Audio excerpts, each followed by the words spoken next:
I request you to play the Ganesh Vandana.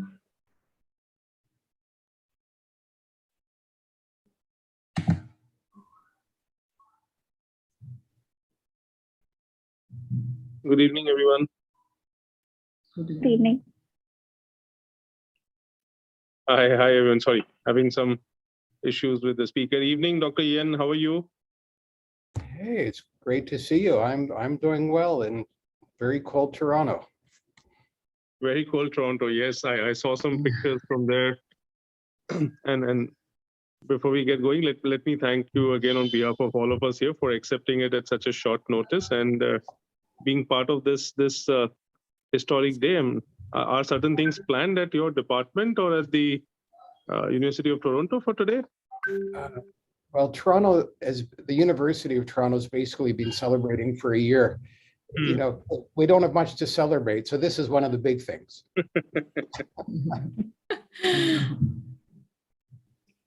Okay. So I probably all yours and Firdaus and all to get started if you're on time. And hi again to everyone, Lotika, Hello. Sonali, Nikhil, everybody who's joined in. Now I have, just so I'm sure, I have 20 minutes exactly. Is that right? Yes, and then we've kept some 5 minutes after that as a buffer, just in case there are questions. But this is more of a historic thing. Yours is more of a insulin discovery oration of sorts. So we just get that as a buffer so that then you can be off to your rescheduled patients this morning. Thank you. Right. Thank you.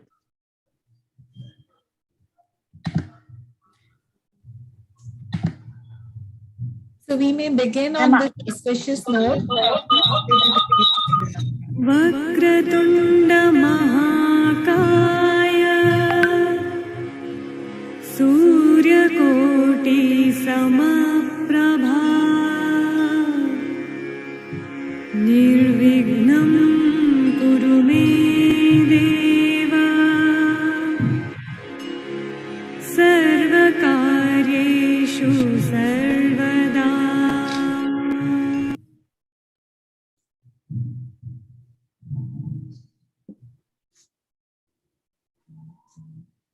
Are you starting? Go ahead, Mama.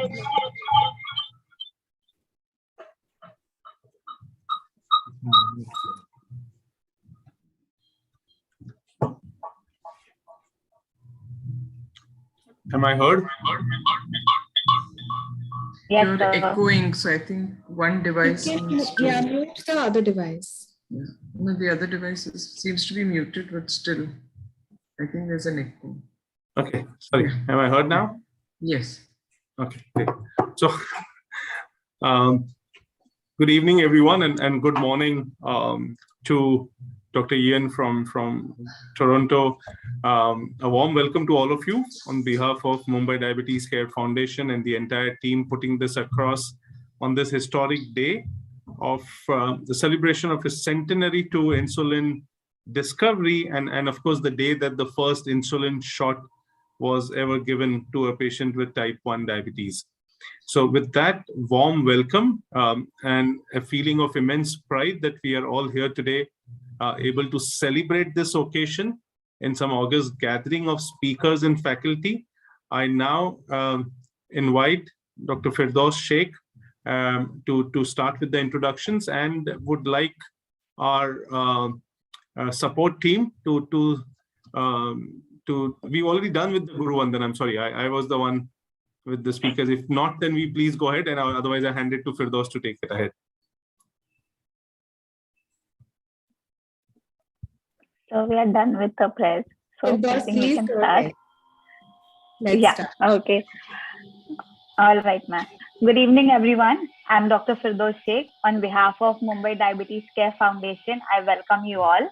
We are gathered here today to discuss and celebrate one of the most miraculous drug discoveries in the history of medicine, which is insulin.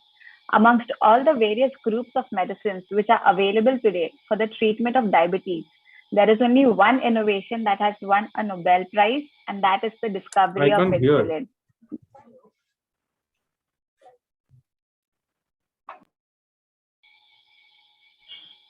Firdaus, please go ahead.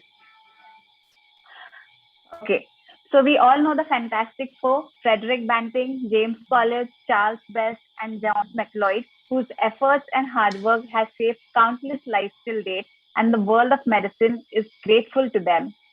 Prior to the discovery of insulin, the average lifespan of a person diagnosed with diabetes, especially type 1 diabetes, would be approximately 1.5 years. Today, the life expectancy of a person diagnosed with diabetes has increased dramatically to up to 70 years. No other medicine, either oral or injectable, is as effective and as safe in the treatment of diabetes as compared to insulin. However, in our country and many other countries, the adoption of insulin is very late due to multiple reasons. So we believe there is no better way to commemorate the 100 years of insulin than to have a scientific symposium with the best and the leading doctors in diabetes management who have joined us today to further educate and enlighten us. So let's dive into the first topic of the evening, the discovery of insulin by Dr. Ian Bloomer, sir. Dr. Ian Bloomer, he's an endocrinologist in Toronto, Canada. He's a director of the invite Charles Dr. Lotika and Dr. Sonali, and they will be introducing Dr. Bloomer. Oh, okay. So the first topic of the evening, the discovery of insulin, Canada's gift to mankind by Dr. Ian Bloomer. The chairperson for the evening, Dr. Lotika Purohit ma'am. She's the director of Diabetes Care Center, Mumbai, and Dr. Sonali Bhujane ma'am. She's the director of Nectar Diabetes Care and Weight Loss, Pune. May I request ma'am to please introduce Dr. Ian Bloomer, sir, and to carry forward the session. Yeah. Thank you very much, Firdaus, for the introduction. Thank you, Manoj and Purvi, for inviting me to chair this session. While we are here to celebrate 100 years of the first insulin injection, it's very difficult to believe that 100 years ago, people with diabetes literally would starve to death until the discovery of insulin. And today, those people are able to live a normal, vibrant life well into their 80s.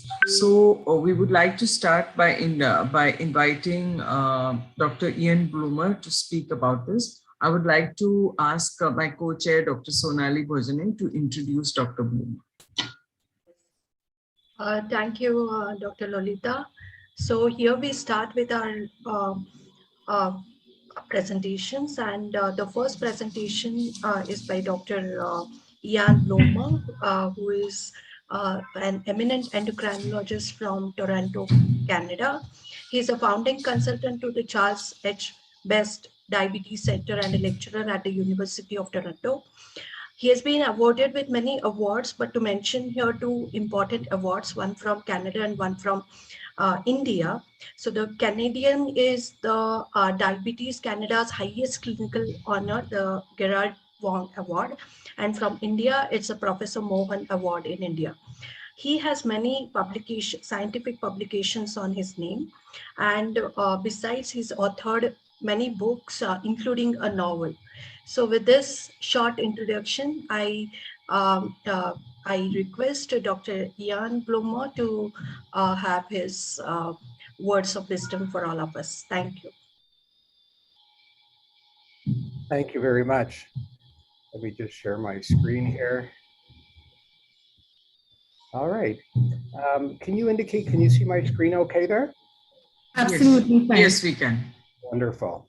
So it's really an honor to be invited to speak on the discovery of insulin. You know, it's so incredible to think that in 100 years on this very day that insulin was first given. And, you know, I don't know how many of you have visited Canada and Toronto. So Toronto is having an incredibly cold day today. In fact, right before we started this, I looked, and this will blow you away. In Toronto today, it is as cold as the top of Mount Everest. Isn't that mind-blowing? Anyhow, it's going to warm up later today. So I was asked to speak on the discovery of insulin, and it's truly a pleasure and an honor to do this. So by way of background, a while ago, it was January of 2009, I received my issue of Diabetes Care, which you probably all read as well. It's the world's preeminent diabetes journal. And it was a very unusual cover. to that particular issue. And there was this letter written by a child. And I thought, that's very peculiar for a scientific publication. So I looked a bit more closely at it. And what I noticed was the letter said, and it was, you can see the date up there, December 21, 1922. It said, "Dear Dr. Banting, hope you arrived safe and well. The same day you left, I gathered some nerve together and gave myself the insulin, and I've been doing it ever since. I am feeling great." I thought, wow, that's interesting. And it turned out that letter was written by a young girl. Actually, it was a young girl who avoided death because of the recent discovery of insulin. And it was quite fascinating as I read more about it, that young girl's survival, that one individual changed the course of history, because she became the mother and then a grandmother to one of the most famous diabetes researchers in history. And some of you may know her. I had the honor of being a friend of Lois Jovanovic. And she set basically the standard of care for managing women who are pregnant with diabetes. So I asked her more about her story. I was so fascinated by this. And what she said was that when these were her words, I actually asked her to write a little note. She said, let me just back up there. She said, "My great-grandfather," this is way back, "sent a letter to Dr. Banting in Toronto." You can see where she was. Her grandmother was in Winnipeg, up there on the left, in Toronto, which is where I am, pleading to him to help because my grandma just developed diabetes and was dying. And Dr. Banting responded that he would help if the family could keep my grandma, these are Lois's words, alive for the long trip to Toronto. There were no planes back then to take people between cities. And she says, "My grandma survived the trip and was given insulin. Thanks to Dr. Banting, grandma lived." As you all know, before the discovery of insulin, there really was no effective treatment for diabetes. And when I say diabetes, basically all diabetes back then was type 1 diabetes. The prognosis was grim, and it was basically a death sentence. You know, I have 3 children, and the idea of looking at one of my children suffering from such a horrible disease with no treatment, I can't imagine how devastating that was for parent after parent after parent. 50% of people diagnosed, and it was children really, died within 20 months. And there were all sorts of bizarre treatments used before insulin was discovered. And, you know, I'm not trying to be condescending. You know, if you're talking about a disease for which there's no other treatment, people are desperate. People will do whatever. So bleeding was done. That was common for many diseases. Blistering, use of opiates, oat diet, why oats? Milk, rice, potato diet. Some children were treated by eating as much as possible. And on the flip side, some children were treated with starvation. Can you imagine? You take a child who's wasting away from diabetes and then you starve them to treat them? How horrific. This particular doctor, well-meaning as he was, would lock children or others with type 1 newly diagnosed, lock them away so they couldn't access food. How horrible. Again, well-intentioned, but misguided ultimately. Insulin, as you know, changed everything. Here is a child, 1922, 15 pounds. And just months later, after being on insulin, look at that transition. It's absolutely mind-boggling. Mind-boggling what insulin did to help individuals, so many individuals. So here's the story. I mean, I could give this talk in 30 seconds or less if I was to present it in the stereotypical traditional fashion that most people think about when they talk about the discovery of insulin or when they conceive of it. And this is especially, not being holier than thou, this is especially what most Canadians believe when we celebrate this journey in our history of a country. So this is the stereotypical concept of what the discovery was like. In 1921, Frederick Banting, who was a brilliant physician, he awoke from sleep having had a dream about how to cure diabetes. And with this in mind, he went to the University of Toronto and borrowed some laboratory space to work on his project. And he got a student, Charles Best, that's Charles Best on the left, Fred Banting on the right, to help him. They spent a few months that fateful summer performing studies on the pancreases of dogs. They isolated a secretion which came to be known as insulin. The end. I bet 99% of people who know anything about the discovery of insulin thinks that's the story. Frederick Banting was a genius, found Charles Best, spent a few months and discovered insulin and changed the course of history. Well, that's not exactly how it really unfolded. Here's the real story. So in 1920, Frederick Banting was a newly graduated surgeon. He was actually an orthopedic surgeon, of all things. And he looks young. I think he was 29 at the time. And he was working in a little town called London, Ontario, which you can see there. And that's where he was staying. He was renting space on the upper floor of that house. And he couldn't find work as an orthopedic surgeon.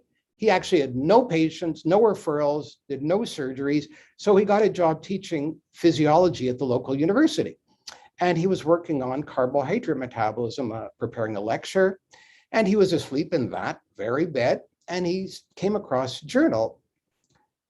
And the article he came across was the relation of the islets of Langerhans to diabetes with a special reference, et cetera, et cetera. So he was reading about this article, which discussed a patient who had had pancreatic duct occlusion due to a stone, and it destroyed the exocrine part of the gland and left the islet cells intact.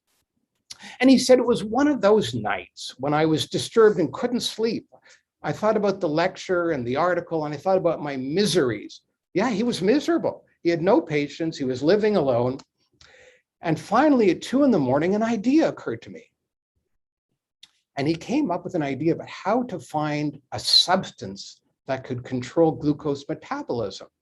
And he got up from bed and wrote down his idea. Now, I think this is pretty cool. That's the actual paper that is still around in preservation.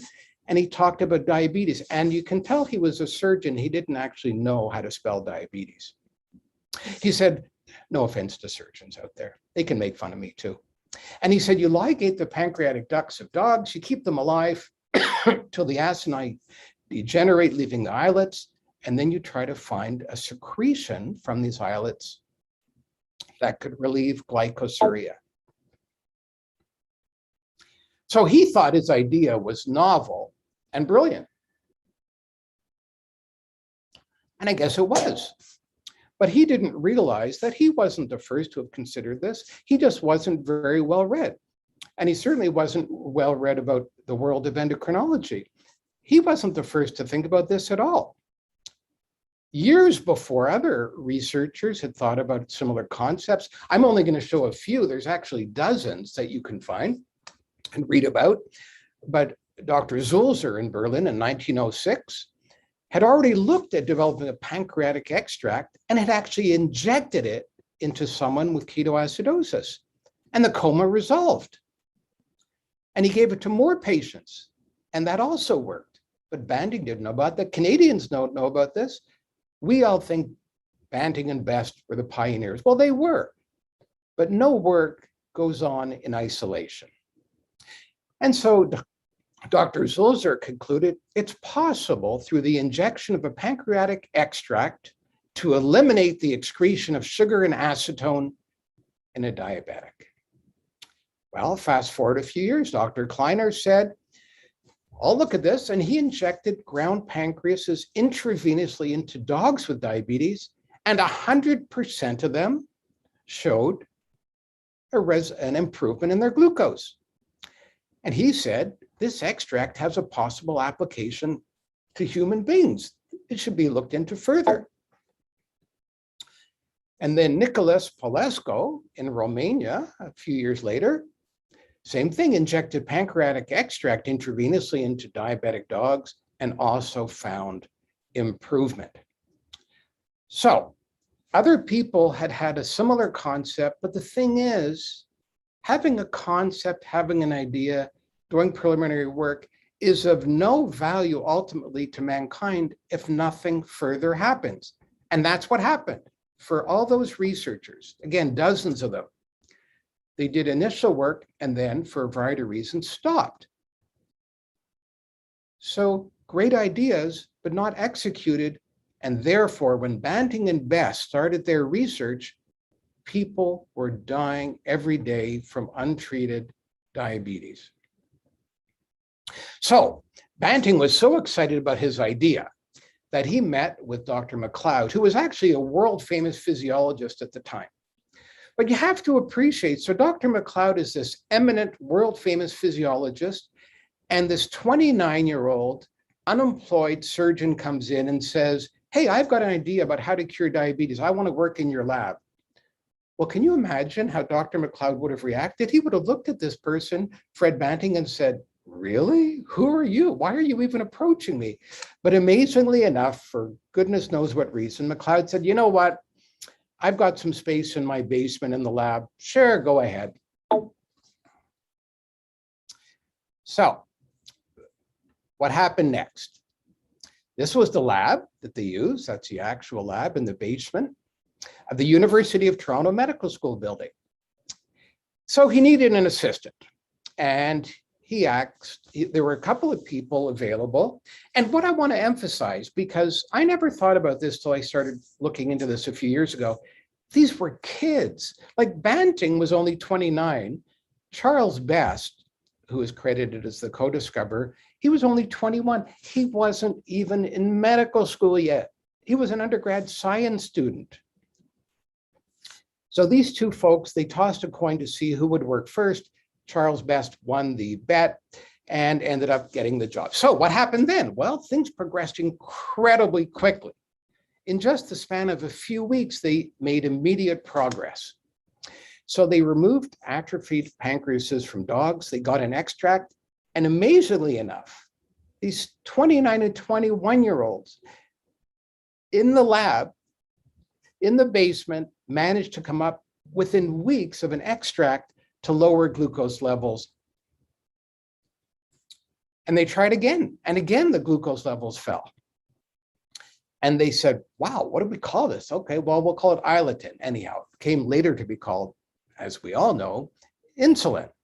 So what happened then? So Charles Best, in the summer of 21, wrote a letter to a friend. I think it's great to have this. He says, if what I'm working on is a success, I'll be famous. But then again, I don't think it's going to happen.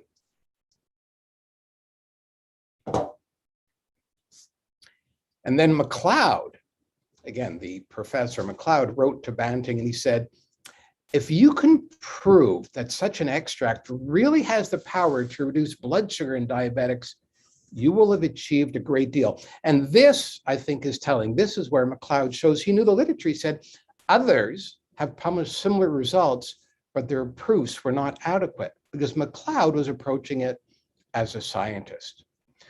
So after that initial success, what happened then? Nothing. Things went really badly. They tried and tried to take this solution, this material, and replicate their success. It didn't happen. And then they ran out of dogs. Oh, by the way, no time for it now, but it's actually quite controversial about where they found these dogs, but that's a story for another day. So they ran out of dogs, so they actually could no longer ligate these ducks. So they said it'd be way too long.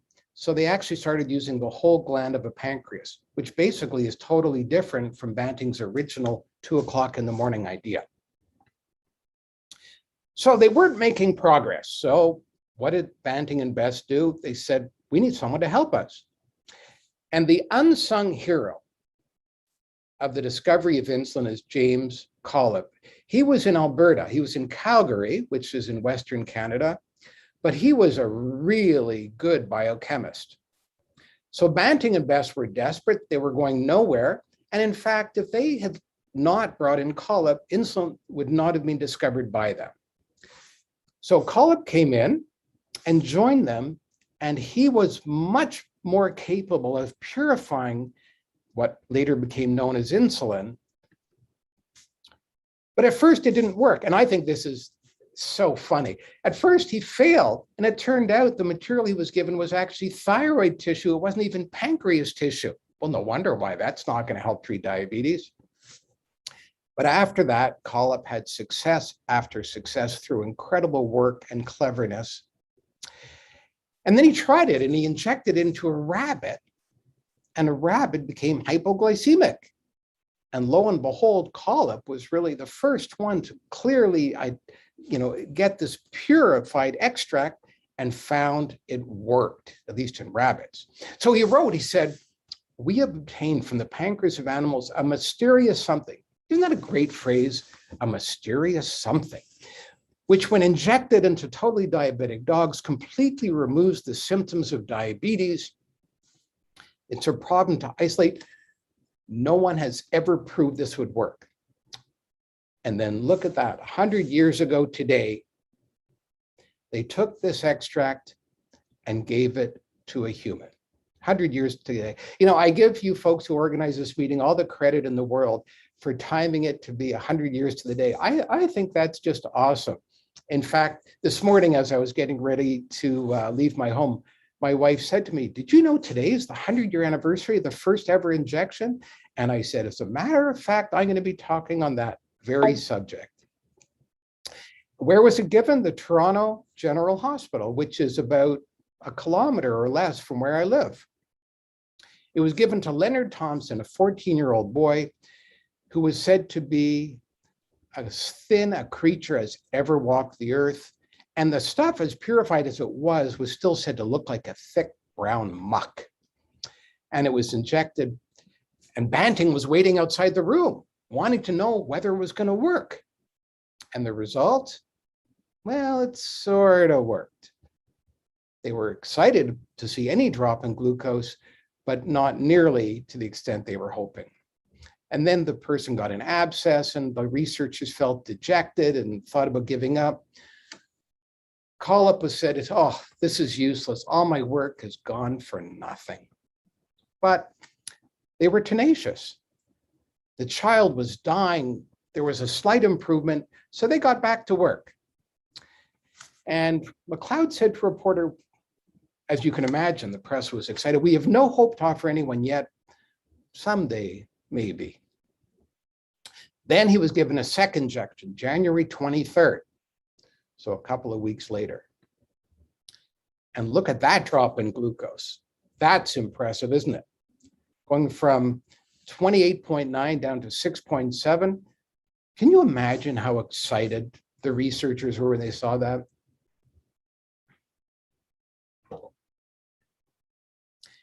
Not only was it in a lab, but the boy, Leonard Thompson, was said to look brighter, more active, stronger. And then within weeks, like nowadays, this would never happen. Within weeks, they published their findings. And there you can see their signatures, some of them at the top in this journal. And they concluded these results leave no doubt that we have a therapy of unquestionable value in the treatment of diabetes. Just weeks or months before they were ready to give up. And now, February of 1922, they felt confident they had made a life-changing discovery. And the floodgates flew open. The press was all over it.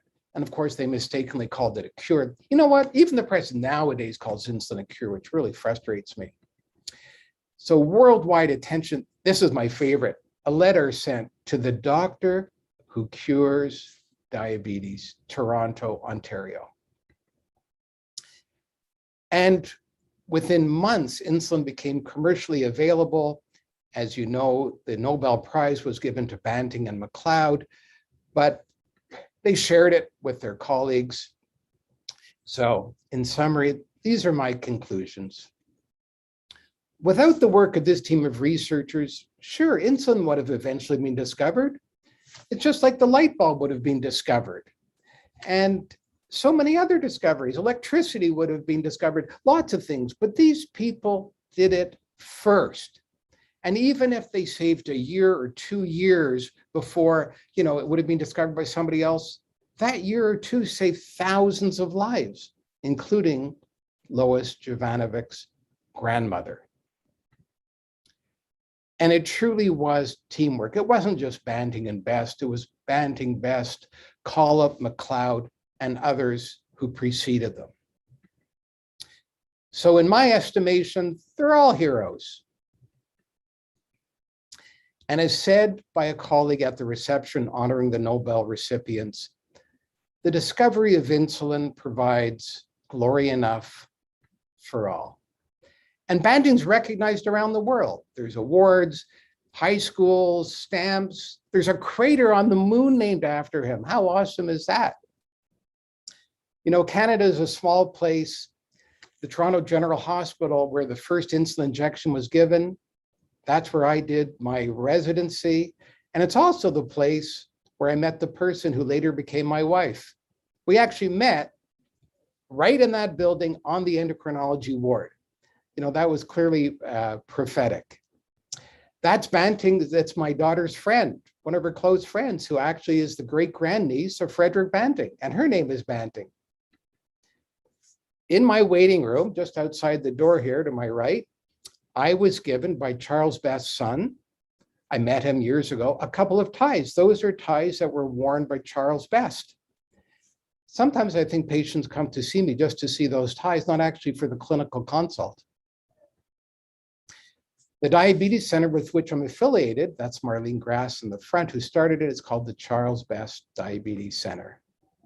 Thank you very much for your attention. It was a pleasure sharing this information with you. Thank you so much, Dr. Bloomer. I think it was fantastic listening to this entire journey. Really very interesting the way you spoke about the whole journey, right from Dr. Lois Jovanovic's grandmom, who I had the pleasure of meeting Dr. Lois. She was a couple of, I think maybe 2 decades ago. Yeah, and the work that she did with pregnancy and diabetes was also, and seeing, firsthand all the failures, the successes, and how the actual story went through. Just out of curiosity, was the first injection given subcutaneously or intramuscularly? Oh my goodness, I don't know the answer to that. Maybe I'll make something up. We'll say intramuscularly, but I have no idea. Okay. I think it may be intravenous, Dr. Bloomer. And at this point, let me welcome the other faculties who've joined in. We have Dr. V. Mohan, Dr. A.K. Das, Dr. Rajesh Rajput, who've joined in. Dr. Bloomer has been gracious enough to accept this and be with us this morning before he starts his clinic outside that door. Any comments, any thoughts before he runs off and we move ahead? Yes, Dr. Mohan, sir. Because I got a mail from Ian this morning saying that happy to be with you in the same. So Ian, as you know, is a very close friend of mine, and he's been to Chennai several times. And I had the honor of being introduced by him at the Banting and Best Center, which I visited 2-3 years ago. And he has shown me around a lot of the places there, and share very fond memories with him. Ian, you'll be happy to know that my next book deals with type 1 diabetes. It's in press right now. And I'll send you a copy of the, because I mentioned Gary Lewis also there. And I would love for you to have a look at it, and I'll send it to you. It should be out in the next couple of months. It deals with, so that's the talk I'm going to give now about how insulin came to India. Nothing was known about when insulin came to India. 50 years passed after I entered this field, and I just did not know who received insulin in India first. Luckily, we've been able to resurrect all of that, whereas Leonard Thompson and all our household names. But in India, we didn't even know who was the first doctor who gave it, who gave the first insulin, who was the first child who received it. Nothing was known until the 100th year of insulin, when we resurrected all that. wrote articles on it, and now a book is going to come out on that. So I thought I'll just share that good news with you, that we've been able to recreate part of that history which happened in India. And you'll be glad to know before you leave that in 1923 itself, insulin arrived in India. Thank you, sir. So all of you, you know that you need to hang in here. We have some wonderful sessions this evening, including Dr. Mohan talking about the insulin journey. Dr. Bloomer, just to let you know that, a lot of us are aware about the work done by James Collip and how he continues to remain an unsung hero. So we, in fact, here did dedicate what is called as the Hypoglycemia Prevention and Awareness Program, the HOPE program. And in fact, we celebrate that on his birthday, which is 20th of November. And that's because he, to his credit, is the actual definition of hypoglycemia, injecting and recognizing that phenomenon. So we're trying to do our little bit in terms of recognition to James Collip. Well, that's Manoj, I like to mention one thing that as Mohan said, the Ian's talk was absolutely a story, and it was no tension, absolutely cool. And you were so observant in the story that you developed of Ian. It was superb. And we lived those days of Collip, of MacLeod, of Banting and Best, and few others whom you described. Thank you very much for a very effective talk. We have heard so many talks, Mohan, regarding the 100 years of insulin. This is one of the very best. Ian is a superb speaker. Super speaker, Ian. Thank you very much. Thank you. It's truly a pleasure seeing you all. I look forward one day to actually being there in person again. Yeah, sure. Of course. Okay, be well. Thank you for inviting me. Bye-bye. Bye-bye. Thank you. So after that excellent and an enlightening talk by Dr. Ian Bloomer, unraveling the mysteries around insulin discovery that we all seem to know so little about, we move on to the life after that initial historic insulin discovery. The road was riddled with challenges, and today, to our great fortune, we have stalwarts to help us understand these challenges and also find solutions importantly. I invite humbly our chairpersons for the next session, 100 Years of Insulin Discovery, Dr. Kiran Shah, who is a physician diabetologist from Mumbai at DTH, Diabetes and Thyroid Care Center, Mumbai, and also professor of diabetology at one of the most prestigious hospitals in Mumbai, JJ Group of Hospitals, and Dr. Reshma Tejale, who is a diabetologist at Ashoka Medicover Hospitals, Nashik, and a very dynamic person herself. Please take over.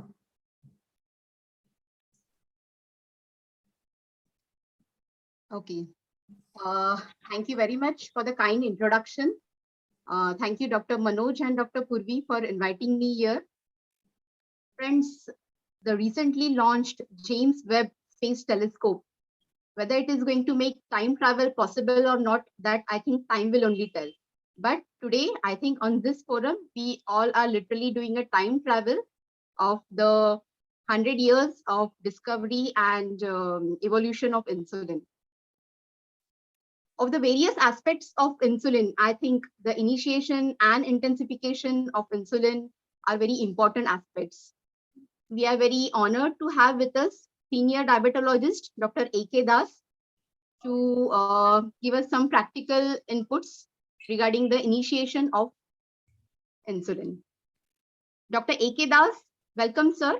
Thank you. Sir is presently the professor of medicine and the head of department of endocrinology at Pondicherry Institute of Medical Sciences.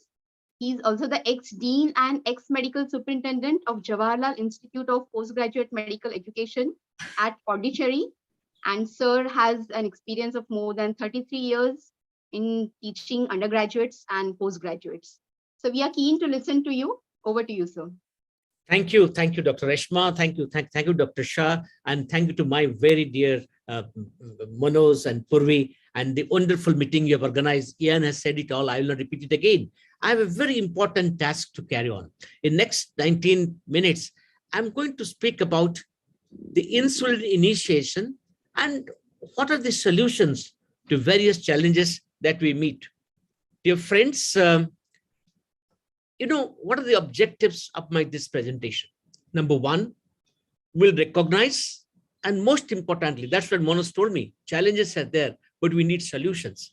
what are the solutions to overcome the common challenges encountered during insulin pre-initiation. This is a term, pre-initiation, before we really start insulin, and the initiation. Both I'll deal together. And if diabetes education or insulin education is the way, we'll try to understand how to identify the various methods of insulin education at the pre-initiation initiation phase. And what are the evidences that this education highlights the improvement in the insulin acceptance in our patients. The threefold objective of my talk today. I must mention, like air, water, and light, insulin is a birthright, is not a privilege. Therefore, this discussion today becomes very timely, very important, very contemporary, very challenging. Number two, insulin initiation will explore the various options, how to initiate the patient. And number two, how can we make an intelligent choice for our country, our national initiation examples and ways of doing it. Now, type 2 diabetes is a chronic disease that requires a treatment for the insulin deficiency, for the glucose control, for the insulin resistance, it also to prevent complications. Even though insulin is the most effective, my dear friends, and very widely used, less than half of the people for whom it is intended, it is used. 49%, 47% of the intended population use it abroad. In our country, Mohan and Manoj and Puri will agree with me, Reshma will agree with me, less than 30%, to be exact 29%, including along with oral 31% of use insulin, for whom insulin is essential. Now, so therefore, what are the challenges? So challenges are many. I'll discuss it under clinician factor, that where we are responsible for the initiation difficulties, the patient factor, the psychological factor, I call it psychological insulin resistance. In fact, literature describes it as that, not my own invention, and the various biopsychosocial and of course economic factors that hinders initiation, and also few health system related factors. Now, therefore, our concentration today is not on the challenges but the solutions. Dear friend, this was one of the meetings we had this year, last month in a workshop, how to bridge the gap between the innovation and the adoption. Today, we know that the insulin innovation has been great, fabulous, and outstanding. But the adoption is much less. As you see here, only 31% people with diabetes are being managed in my country with this particular instrument called insulin. And you know, whether it is monotherapy, we start with one drug, start with the second OAD, then we start with the third OAD. But today, our own work in the landmark study and various other works clearly shown that addition of the fourth OADs, you can find it degrows, the H1C really goes up.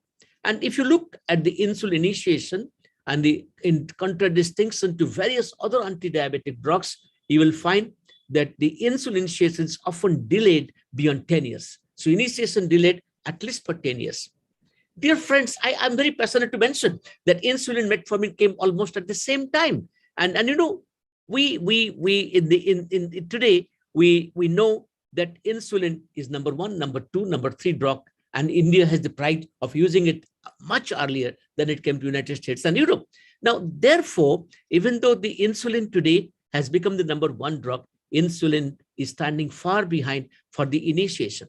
Even though we have so many options, more than 12 options of treatment and 12 options of insulin treatment, various types of insulin treatment, only 1 in 5% have this drug that is recommended to them. So there's disparity between the insulin and the metformin.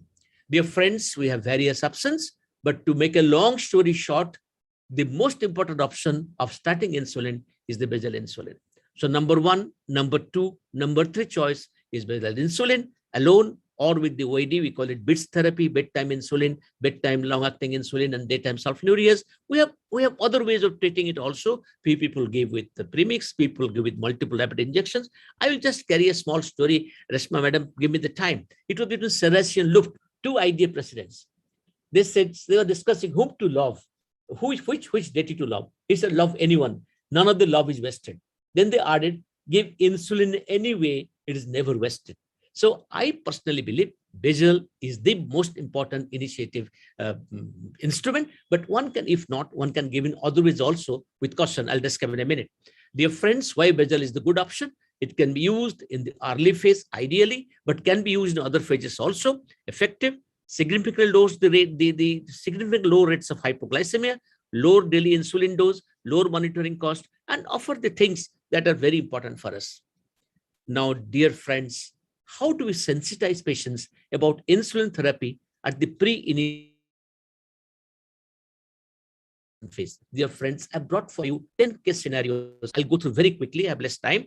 Number one, we have to tailor the need insulin sensitization strategy based upon the 10 clinical positions in the disease spectrum. You know, diabetes is a heterogeneous disease. There are heterogeneous spectrum of the disease. So with diagnosis, when there is more than 9%, we have to tell the patient, this guideline says we have to initiate at this stage.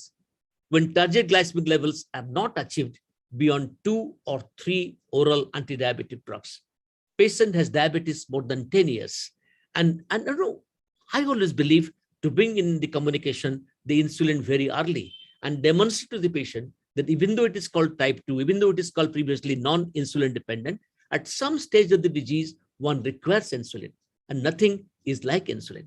Number two, if the patient not at target, we have to motivate, we have to reinforce patients on the long-term goals, because educate the patient that to achieve long-term goals, that's a complication-free life, which Mohan will speak about. Now, insulin is a must, and it's always needed. And also, we have to talk more actively. We'll call it the motivational interview. We have to provide information on insulin efficacy and safety and its role in preventing complications. I have no scientific evidence to tell before you, but have anecdotal evidences that insulin provides a longer life. Dear friends, the next case scenarios are 4. Number 2, again, more than 2 or 3 OADs on control. Number 2, patient developing complications because of lack of control. And glycemic control is not there. Therefore, we do not have a good quality of life. We have a lot of comorbidities and complications. Therefore, we have to educate the patient about the consequences of complications and the importance of insulin in deferring complications or even postponing the complications or even preventing it. So therefore, these are the solutions, some of the solutions to make the patient that we have to initiate insulin new. Please take it home, discuss with your family members and agree to this proposition, which is for benefit. We have to tell the patient, we have so many areas, so many gamuts of treatment, so many instruments, but insulin offers maximum glycemic efficacy. And insulin, it has been said rightly, quote unquote, insulin never fails. Any degree of hyperglycemia, insulin can bring it down, as you show in this particular cartoon. And we have to also say that you have some problems. We recognize it. We call it insulin distress. It has been widely discussed. And how does it impact diabetes management and how you can conquer it? Dear friends, we have to tell at the outset, I have got 6 mantras that I always speak to the patients at the initiation, long before the CCT and the UKPDS. It was told by the diabetologist that insulin gives a great sense of well-being. Forget about the control, great sense of well-being. It never fails. It can be combined with everything from sulfonylureas to SGLT2 inhibitors. Is an ultimate panacea for all treatment and can be used at every stage of the disease and help achieve for our patient a life which is dignified and full, FULL full, despite diabetes mellitus. Dear friends, when the patient has a lot of queries and emotions during the pre-initiation phase, when patient initiates the patients on the insulin therapy, they face a variety of complex emotions, which act as obstacle for timely initiation. I'll go through the distresses. Number 1, why insulin? For me, pills may be better. So number 1 is apprehension. Number 2, am I really sick? Can I not pull on further with orals? Denial. I'm not that sick. The fear of needles, the needle phobia, the distress, patient falls at our feet saying, don't start insulin. Have I failed to manage my insulin correctly? The hopefulness. Now, there are really some biomedical limitations like visual, tactile, or the elderly people motor dexterity. But dear friends, to make a long story short, we have technology today like click count, like various ways where we can take over these biomedical limitations. Psychological limitations is very important. I will come back to a minute. The fear of the social ostracization is insulin taking diabetes, and the lack of financial support is a great issue in India. But today we have insulin for everybody, and it is available at the various prices, so one can really afford it, and government also supports it. We have negative reinforcement society. This I allow me to dwell 5 seconds. You know, I have written that this in India happens in abundance. Everybody was nothing to do with diabetes, nothing to do with society. They say insulin is a bad instrument of treatment. So there's a negative reinforcement. We have to overcome it. And RSGI really did a program to do away with the myth and say insulin is the best. Dear friends, what are the impact of this insulin distress on the management? Number one, it reduces the compliance. There's a greater psychological distress, more diabetes-related hospitalization, increased risk of complications, prolonged periods of poor glycemic control, and poor intensification, with my colleague Rajesh is going to describe to us. So distress has to be addressed by psychological counseling. Dear friends, how do we overcome these distresses? Number one, I call it AEP approach: ascertain, explain, and problem solving. Ascertain, explain, problem solving. Ascertain, we have to sit with the patient for the solution. Ask patient upfront, what is your fear? What is your real objection? What is your real concern? And take cues from that. I'll come back to a minute. We have a mnemonic called listen. I'll come to it in a minute. Now, number two, we have to make a shared decision making after explaining to the patient that why insulin necessary. If we're able to communicate perfectly, most of the patients will affect. I remember how mankind desire has started from the beginning. All of us, without exception, want to live long and want to live a good life. So insulin, why necessary? We have to explain to them and involve the patient in conversation and solving their issues. There must be a shared decision making, like a collaborative plan, action plan, identifying the right regimen and the patient choice taken with respect, and set expectations how patient can get to glycemic goals and can help them to achieve it. Now, how do you improve the patient's strategy? What are the strategies to improve patient's acceptance to insulin? Number one is facilitate interactions with the other people. We have used this method. We have a peer group who have taken insulin, and they tell to the patients, people who have little reluctance, how they feel much better, how insulin has been life-saving, how insulin has been complication-sparing, how insulin has given them a better life. And also a good relationship with the healthcare team that matters. All of us have this team which make this possible for us. And of course, today we have a lot of gadgets for education, like we have delivery of the effective and individualized diabetic education by if you have educators, sisters, face-to-face, telephone-based or mobile apps. But one of the most important psychological interventions for overcoming this is a mnemonic called listen. And this one size fits all. List patient's concerns and fears and give him the information which is absolutely correct and equipoise, not more, not less. Share the sources of support, where you can get support when we start on insulin, and I am the number one to support you. Therapeutic patient education, therapeutic dieting, therapeutic patient education for insulin, and the teamwork. We need a team, we need some tools, we need some training, and then we can take care of the insulin injections for the people. Empathetic understanding, very important, and empathetic expression. This empathy, oh, it's so, I'll take care. This helps. A neutral, non-judgmental contribution. Dear friends, as I told you, we had a workshop which we have published, and we have got 3 recommendation panels. I'll go through quickly through it. Number 2, we have said that how the Indian panel recommendations on insulin distress. This was Insulin Summit workshop publication. Insulin distress is a part and contributes to diabetes distress. It is brought about mainly because of misconceptions of diabetes, because of many various factors I spoke before it, about insulin therapy and the lack of accurate information. One has to give accurate information. Number 3, people perceive insulin initiation as the end of the road, as all of you know, and this perception can lead to distress.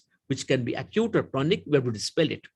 Number 4, physician need to apply a biopsychosocial model of health rather than a purely glucose-centric approach. It is not for a glucose control I'm giving insulin. I'm giving insulin for multifarious regions. It's a drug, an instrument, an agent which can take care of a gamut of things. Number 2, physician need to initiate sequential counseling and use easy to understand examples to take care of the patient. Now, what is the Indian panel's recommendation during the pre-initiation phase? Number 1, patient concerns are mainly centered around on the impact of insulin on quality of life. This we have found out by a lot of research. The pre-initiation phase, they want to know whether it will affect my quality of life. So it must be initiated, may not be the first visit, at the second or third visit, if the H1C values are high.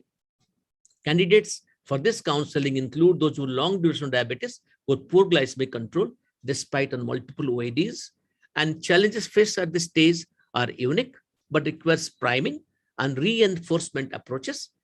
Again, a biopsychosocial model, both primordial and primary awareness is needed, and you have to create that. And the key message that has to be percolated down to the patient, that insulin therapy works, it is viable, it is safe, and it is excellent. And it just give an example. It is even used by the pregnant ladies and the children. So it has to be great. Now, what are the panel recommendations for initiation at the conversion?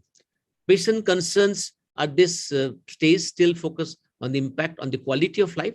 So safety, tolerability of the insulin reinforced at this stage. Few concerns need to be addressed, like proper injection techniques, site rotation, self-monitoring, and insulin uses, how one can use it very judiciously during religious fast, and the various ways of insulin delivery systems. Lack of diabetes educators is a challenge, but if we do it with our sisters, we ourselves, but we have many innovative solutions for delivery of open channel communications, as well as very user-friendly, very user-friendly way of addressing it. Tools that can be used by the physicians includes, we can give them starter kits, we can give them device demonstrations, we can give them the fast injection in our chamber, in our presence, they can take themselves, and it can be done very easily. Now, technology has helped us to do this. We have got patient influence is one factor, but the technology has helped us in a great way that we have intervened face-to-face, underlying the feeling about the insulin, either direct or through the video conferencing. We have group education, empowerment of by sharing information, and also we make them feel they are educated, supported, and empowered. We have a lot of web-based programs and mobile health apps which can be given to the patient, and here the patients play an active role in ensuring their own long-term health, and they accept it. And of course, if you have educators, we do them.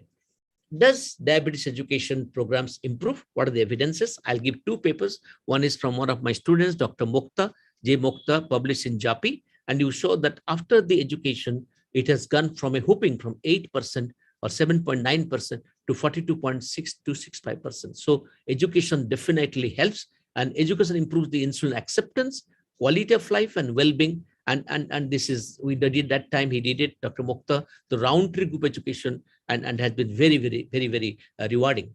Now we have motivational interview. What is motivational interview? Motivational interview is a client-oriented, here the person with diabetes-oriented counseling method that is thought to improve psychological insulin resistance and insulin acceptance and behavior.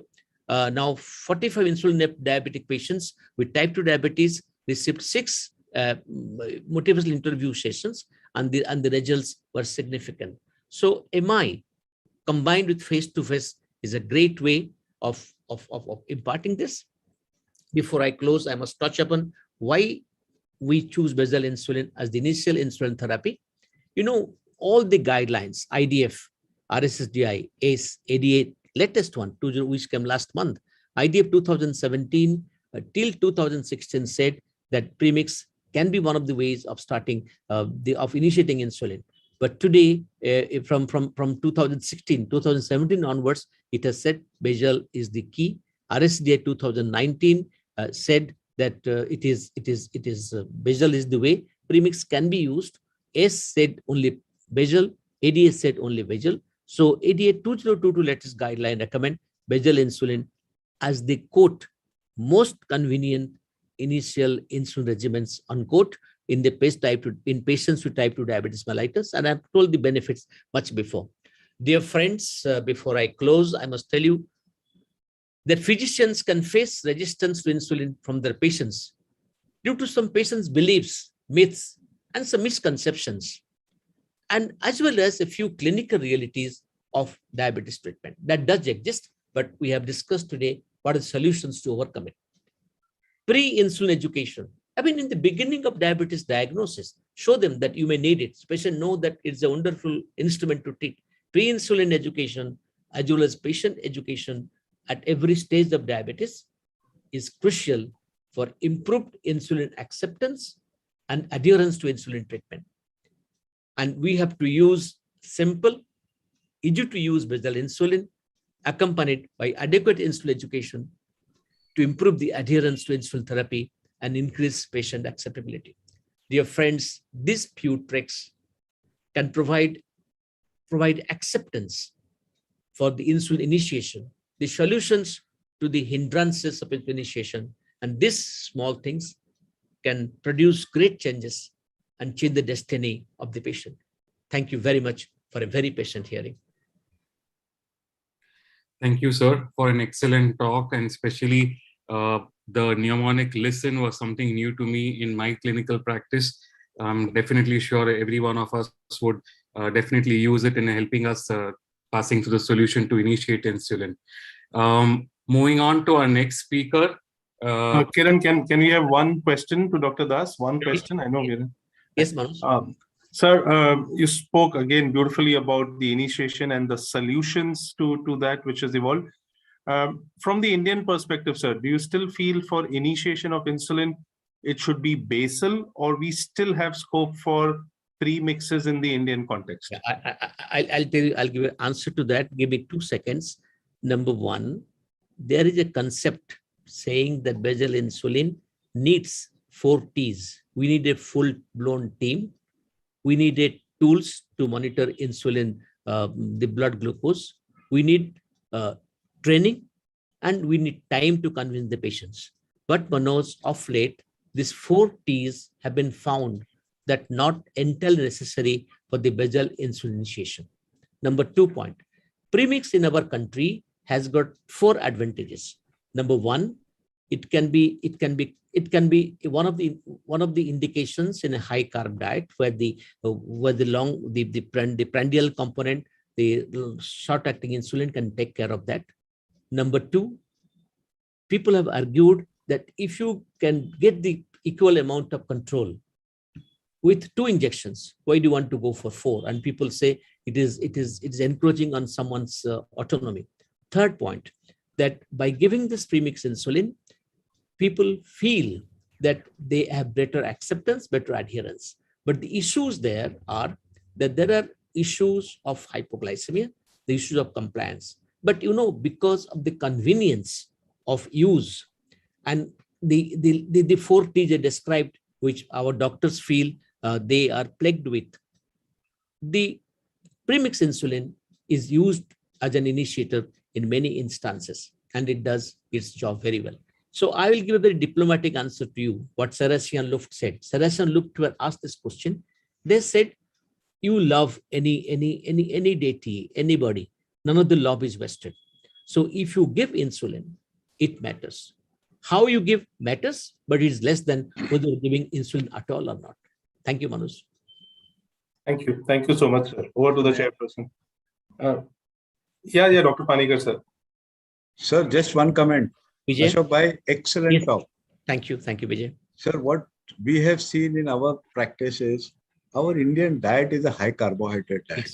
Yes. And predominantly we have postprandial hyperglycemia. Yes. So just a basal may not work in many of the positions. So premix is a good option for our setup. Yeah, I said that, Vijay.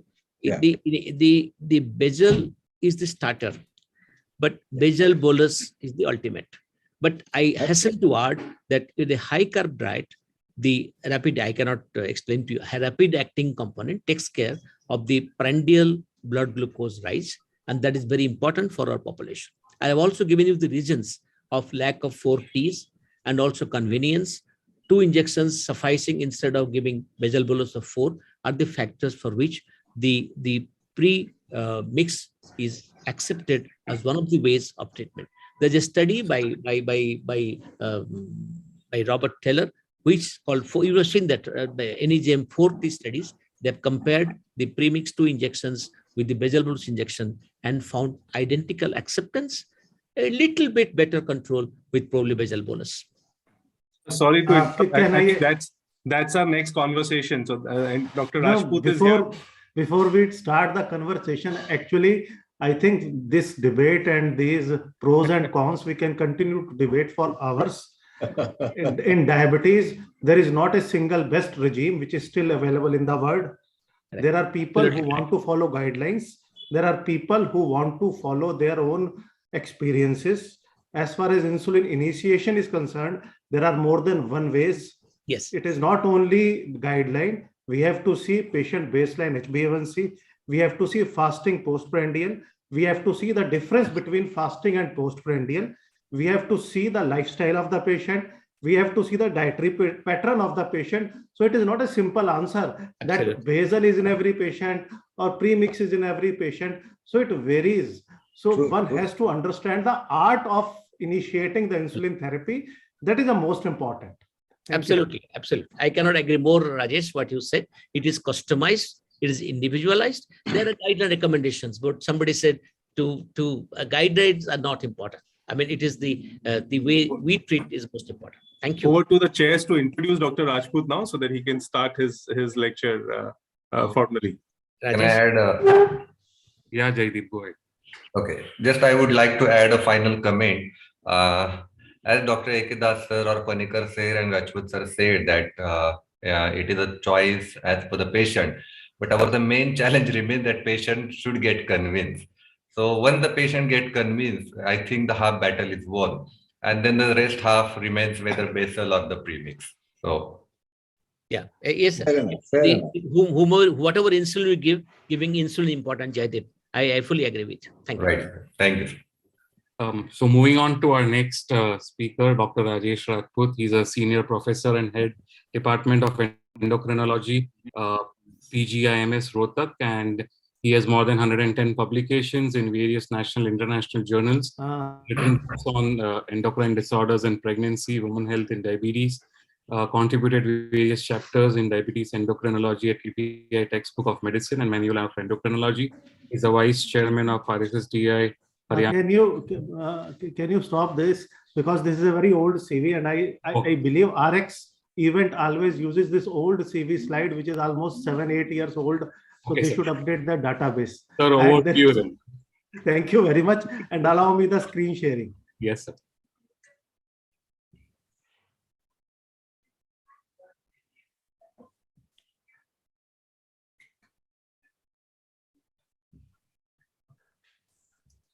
Good evening. Very, very good evening, sir.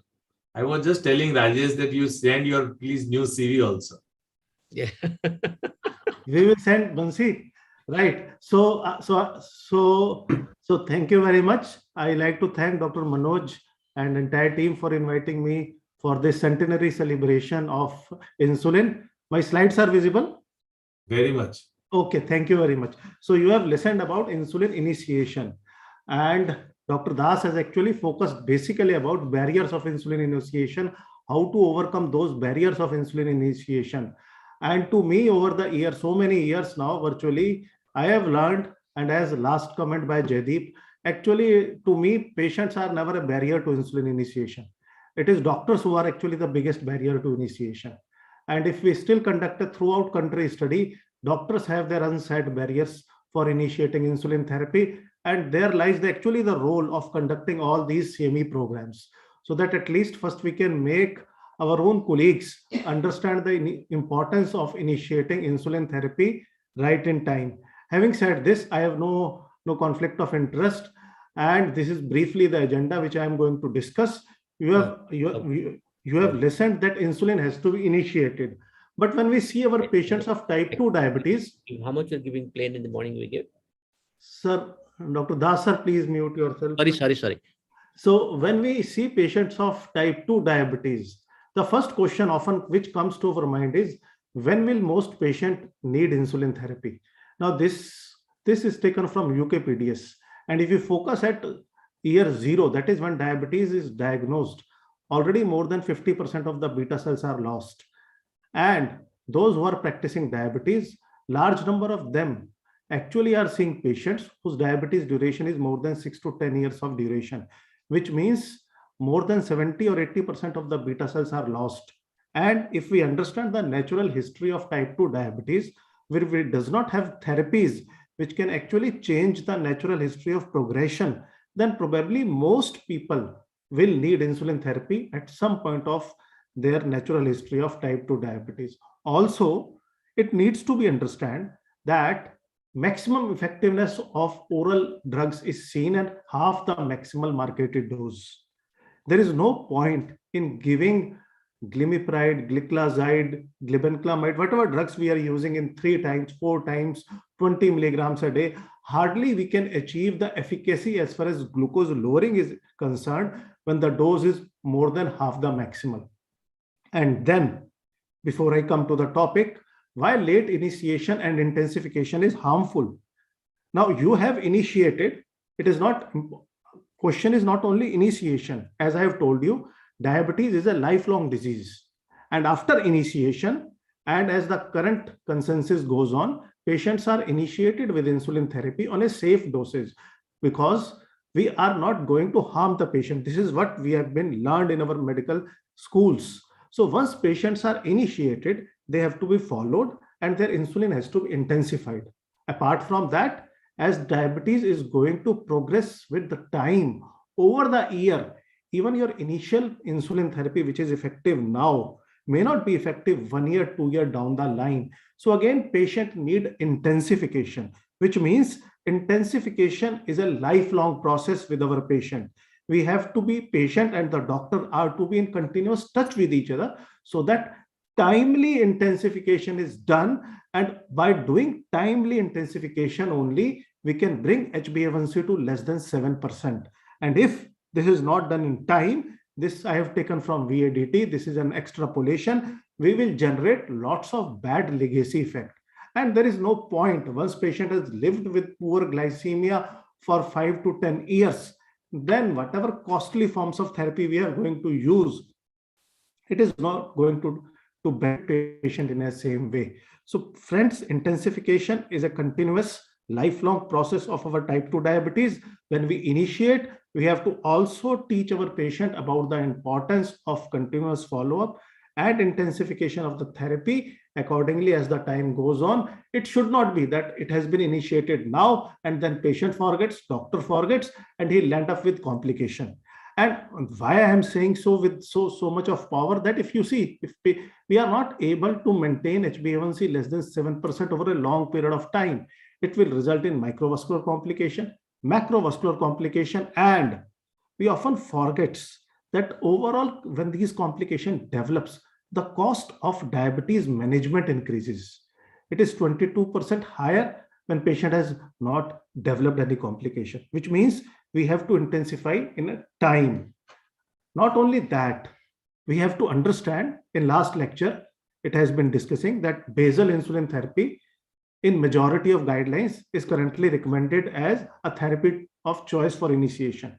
But if you see data which are published recently, only 30% of the patient with type 2 diabetes on basal insulin actually achieve an HbA1c of less than 7%. So it is good in a percentage of patient, but it is not good in always all type of patient. Not only that, once it has been initiated, it has to be intensified. And the reason is we have number of ways to intensify. And over basalization, this is a very recent paper published in 2019 in Diabetes, Obesity and Metabolism, that over basalization is a concern. Now, what do we mean by over basalization? In this study, they have studied patients of type 2 diabetes, tried to find out as dose of basal insulin keeps on increasing, the amount of glucose lowering effect. But this glucose lowering effect of increasing basal insulin dose is not linear. In this study, they have shown that up to 0.3 unit per kg, there is a marked reduction in fasting plasma glucose. But as we move from 0.3 to 0.5, the effect of basal insulin on glucose lowering decreases. And beyond 0.5, as you see, when we move to 0.6 and 0.7, hardly there is any difference in glucose lowering. What basal insulin is adding is weight gain, the risk of hypoglycemia. So the basal insulin dosage of more than 0.5 international unit per kg per day have decreased impact on glucose lowering, but at the same time, it brings the disadvantage of weight gain as well as hypoglycemia. Therefore, if you are initiating with basal insulin therapy, the clinician should understand that you have to switch to a different form of insulin therapy, which we will be discussing in brief, once you are approaching a dose of 0.5 international unit per kg per day. So to conclude this part of the talk, when to stop basal insulin therapy if you have initiated with basal insulin therapy, when HbA1c is still not at goal with a dose of 0.5 unit per kg per day. And I have told you the basis behind that. When you have continuous HbA1c more than 7%, despite your fasting plasma glucose coming into the target, which means it's time we should target postprandial glucose.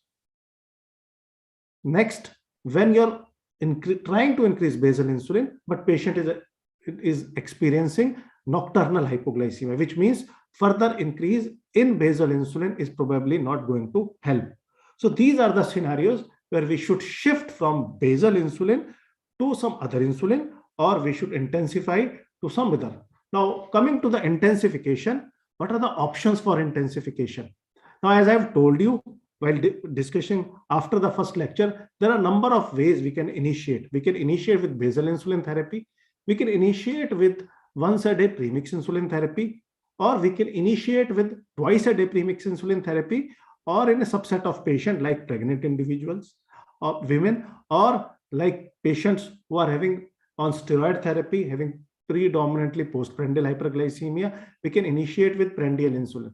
And if your glucose levels are not coming into target, we have to intensify from this initiation regime. So there are a number of ways. From basal insulin, we can go to basal plus, basal bolus, twice mix, daily premix insulin therapy, insulin co-formulation therapy. So there are a number of ways by which we can intensify, and a new way to intensify the insulin therapy, if we are using injectable, is giving basal insulin along with GLP-1, which we will address very briefly at the end of this lecture. So there are a number of ways by which we can intensify from initiating insulin therapy. Now let's go to the next part of the lecture. As I have told you, there are a number of ways to achieve it. And obviously, if you see the literature, basal bolus is considered as a gold standard, but unfortunately, it is associated with at least 4 pricks in a day, brings lots of inconvenience, lots of monitoring, and is not accepted well by the patients. Physicians are not much conversant. So we have to find out an alternative solutions to that. And in Indian scenario, from basal insulin, intensification to with premix or with co-formulation is one of the ways. So if you see your patient who has been initiated on initial basal insulin therapy, you can go to an intensification with premix or with co-formulation. Now, in next part of my lecture, I am going to briefly discuss about a co-formulation, which is IDAC-ESP. Now, what is difference between premix and a co-formulation? Now, if you see, co-formulation is a preparation where two components of the insulin, that is basal component and rapid acting component, maintain their distinct identity. In contrast, in a premix insulin, they are mixed with each other. The result is a cloudy mixture. In contrast, a co-formulation is a clear mixture. And a big advantage, as we are going to discuss a real world study, that you have to resuspend a premix preparation in contrast to a co-formulation where resuspension is not needed. And PK/PD of individual insulin components are well preserved in co-formulation. However, because of the prendial component, even the half-life or end of the life of basal component is somewhat altered with premix components. It is not only that insulins are available only as a co-formulation. There are co-formulation of basal insulin with GLP-1 RAs, that is degludec plus liraglutide and glargine plus lixisenatide. As I have told you at the end of the lecture, I will briefly discuss, because this is another way to intensify the insulin therapy. Now coming to IDEC-ESP particularly, which I will like to discuss. This is a trial which is published again in 2019 in Diabetes Research Clinical Practice, where use of IDEC-ESP initially as OD and then BD is compared with basal bolus insulin therapy. The basal insulin used here is glargine, and the short-acting insulin used is aspart. At week 26, this study has shown that with use of IDEC-ESP twice a day as compared to basal bolus insulin therapy, there is an identical similar 1.1% HbA1c reduction. But then what is difference? The difference is 12% lesser dose of insulin requirement, lesser risk of hypoglycemia to the tune of 45%, and this can be done in a single pen where insulin need not to be resuspended, in contrast to 4 injections in a day, which means it will also improve patient compliance as well as acceptance, and also provide confidence to the physicians to find out a newer way to intensify insulin therapy rather than to remain dependent on basal plus therapy. Now, next I would like to discuss about an ARISE study. I do not know how many of us actually have known about this study. This is a real world study with IDEC-ESP.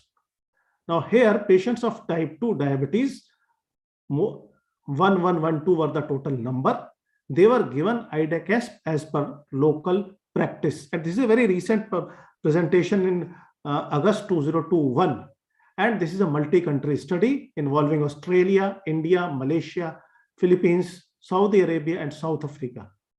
Key inclusion criteria were physician's decision to start IDEC-ESP, age more than 18 years, patients who were diagnosed with type 2 diabetes, treated with any anti-hyperglycemic agent other than IDEC-ESP, with an HbA1c available.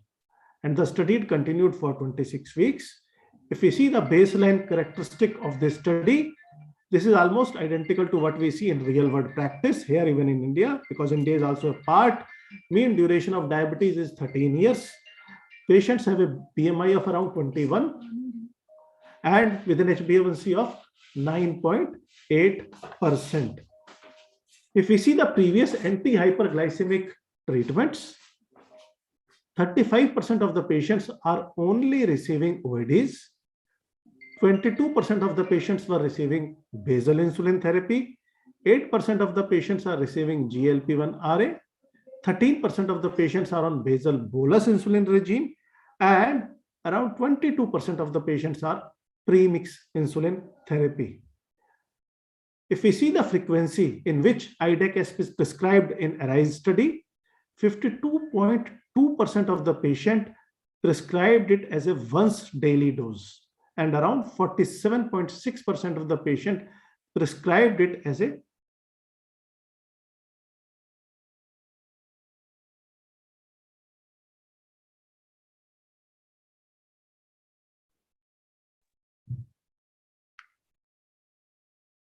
majority of physicians have given the response, which means despite on number of therapies, their glucose is not in control.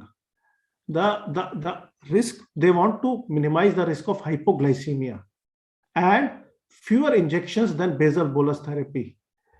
To me, this is very important. No reconstitution is needed. Again, large number of physicians have given their response that they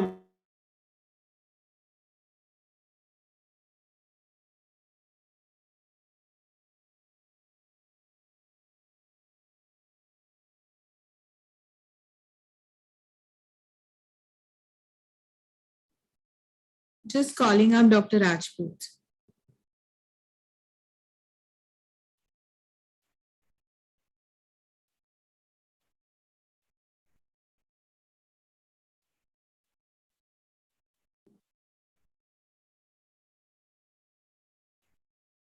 So you'll have to unmute.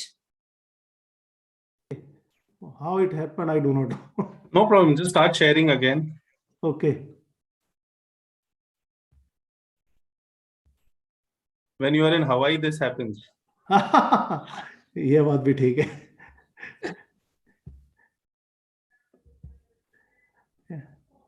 Visible now? No, sir.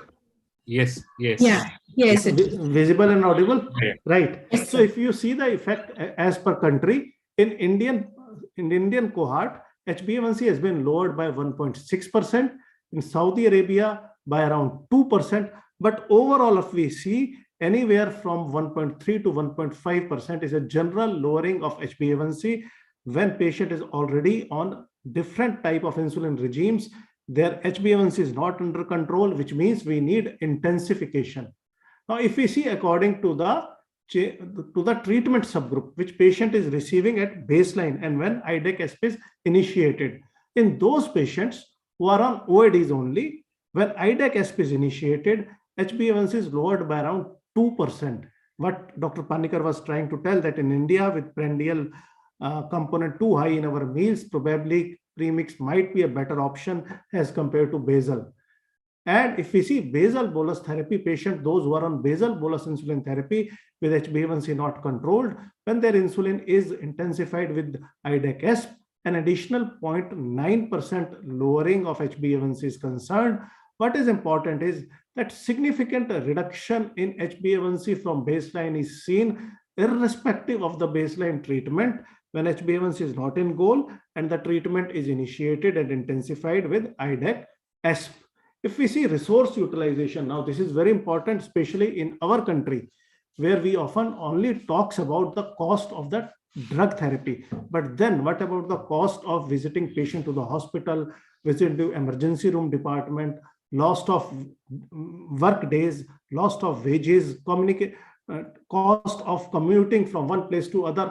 In this study, they have shown that with IDEC-SP, there is a marked reduction in resource utilization once patient is initiated on IDEC-SP. Coming to hypoglycemia, first, non-severe hypoglycemia, as you see clearly, these are the basal therapies. Once IDEC-SP is given instead of the baseline therapy, there is a reduction in non-severe hypoglycemia, and it is not only non-severe hypoglycemia. If you see severe hypoglycemia is markedly reduced. So what is the aim of diabetes treatment? Aim of the diabetes treatment is not only HbA1c control, but achieving control of HbA1c without subjecting the patient to the risk of hypoglycemia. So the ARISE study, which is a real world study, multi-country study, where initiation and intensification with a switch to IDEC-SP has been done, has shown that there is an effective HbA1c reduction to the tune of 1.6% in Indian cohort. There is an effective fasting plasma glucose control by around 52 milligram per deciliter in Indian cohort. There is an improved safety in terms of reduced non-severe as well as severe hypoglycemia, and there is a better resource utilization, which means significant reduction in outpatient visit as well as self-reported workday missed. So all outcome parameters, right from therapy efficacy to quality of life, are probably improved in ARISE study. Coming lastly to the agenda, that there is also other ways, as I have told you. It is not only that when patient is not controlled with basal insulin therapy, we have to only now go to premix insulin therapy or basal bolus insulin therapy.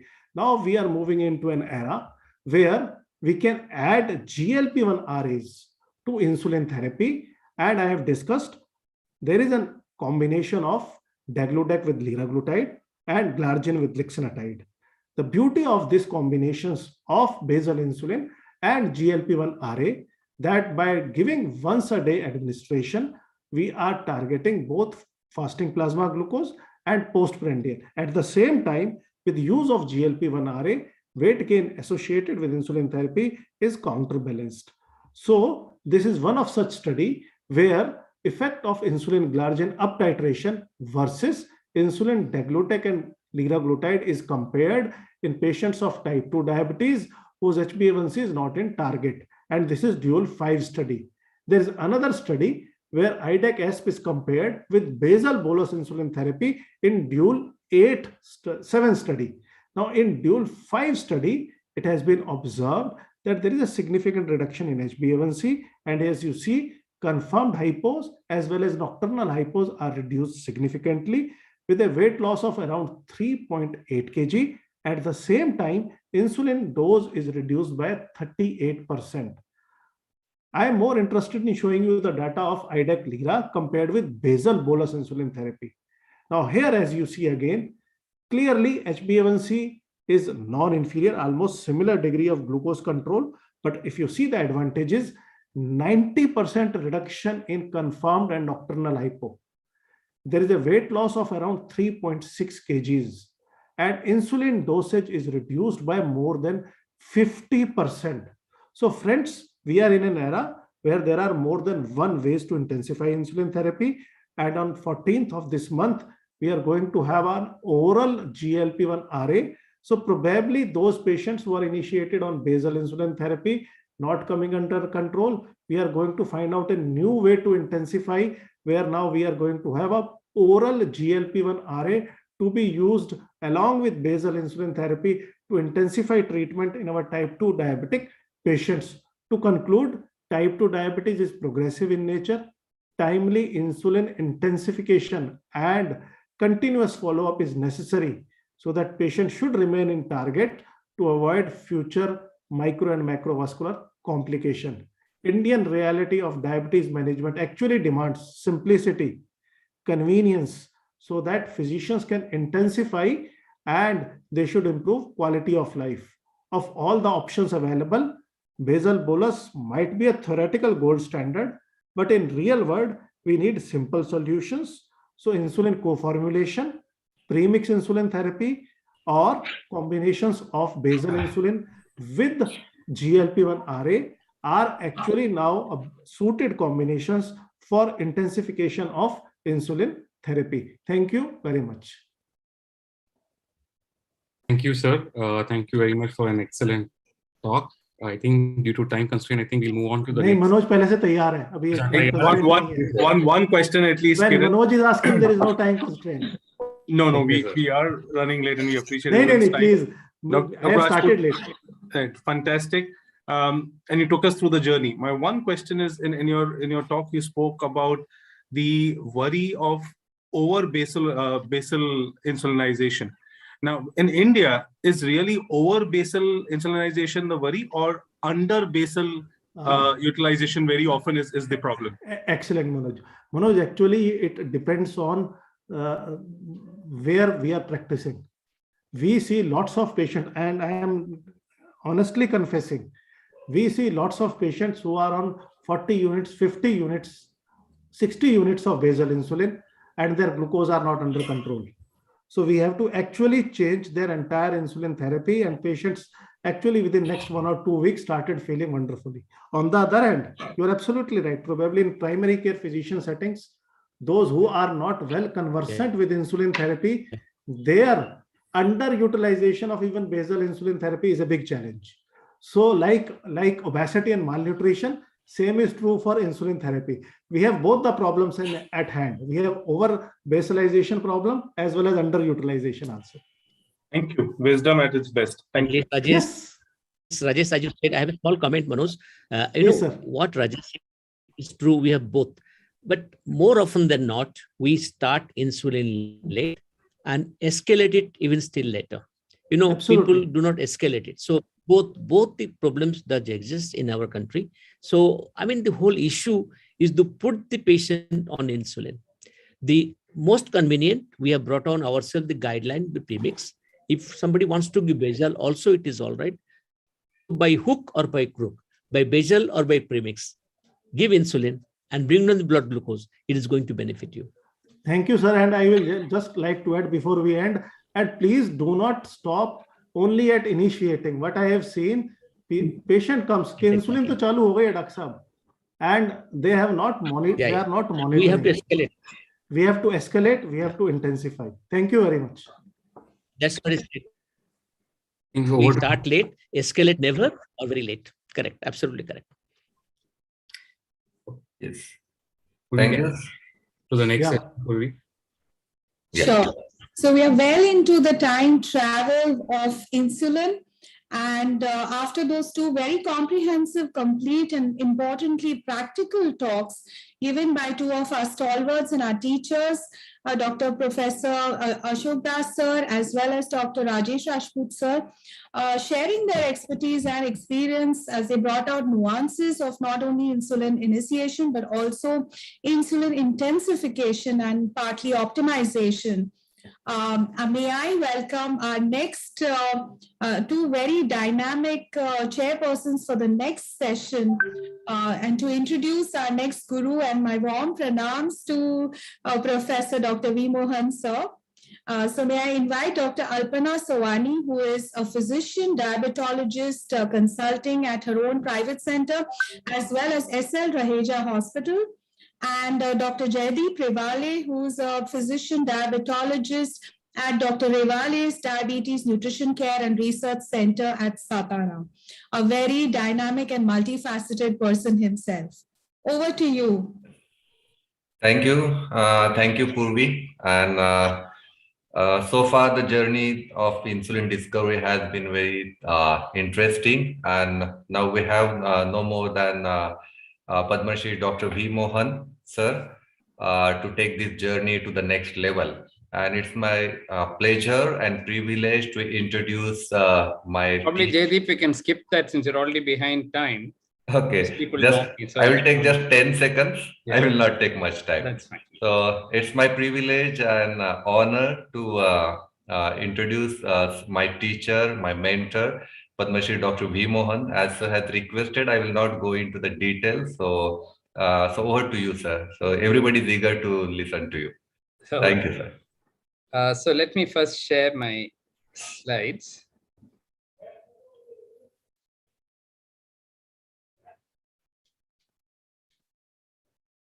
Is it seen? My slides are seen? Yeah. Yeah. Yes.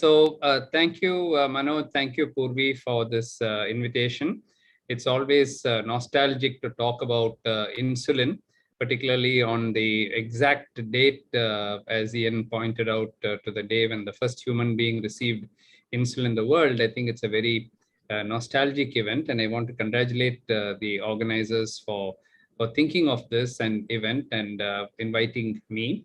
Also wish to thank Jaydeep for the kind words. In the interest of time, since we're already several minutes behind, I'll go through my presentation fairly quickly. And I would like to take off where Ian Bloomer left off, because he introduced the discovery of insulin.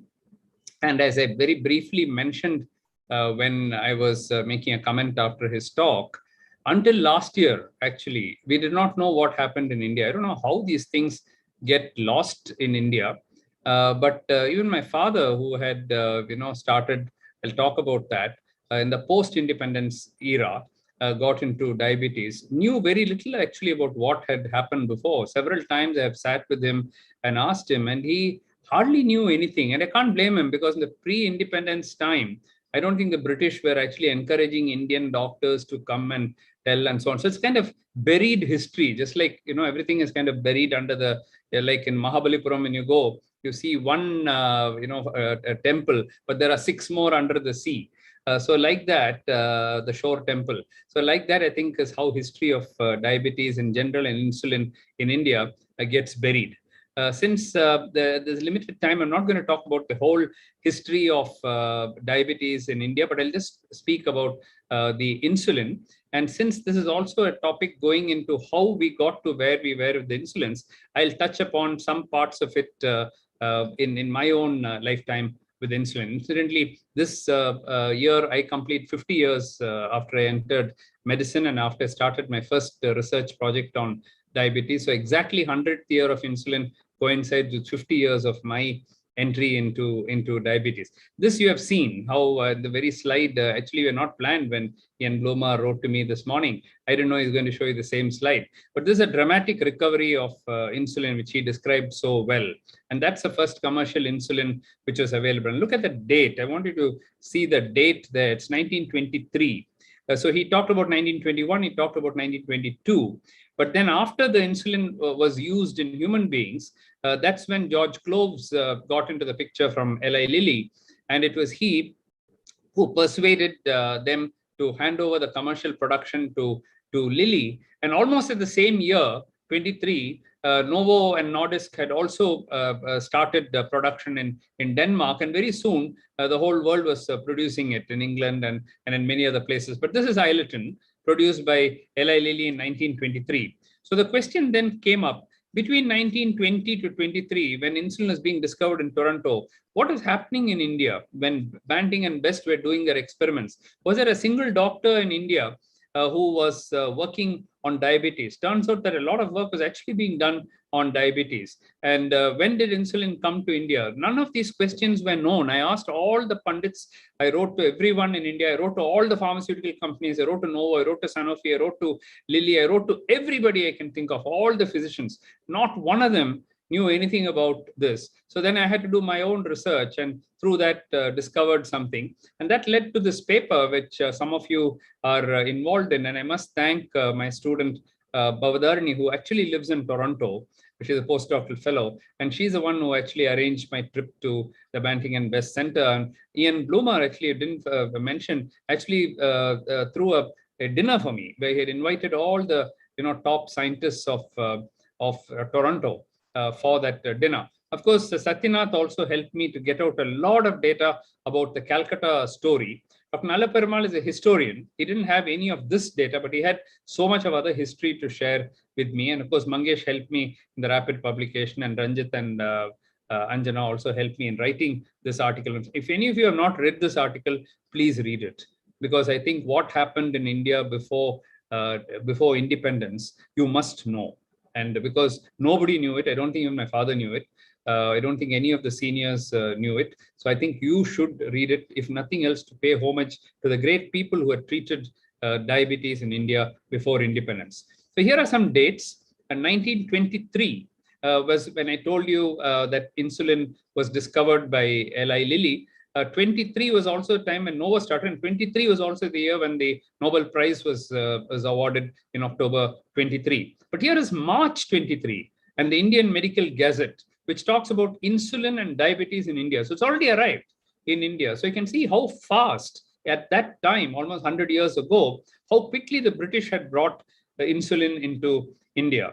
And here is another one in August 23, which even talks about the benefits of insulin, who should take it, who should not take it. And of course, a lot of debates about which I'm not going to be given me an hour to talk. I had a lot of interesting things to talk, but I'll very quickly go through it. Now, this is the first brand of insulin which came to India, the AB brand. And AB stands for Allen and Hanbury is the A, and B is the British drug houses. And so it's a collaboration, and this was produced, and you can see the date here, issued on May 1924. And this is an actual batch of insulin which was used in India at that time. And this is in 1924. So you can see they actually preserved it. And there are photographs of that which I was able to get.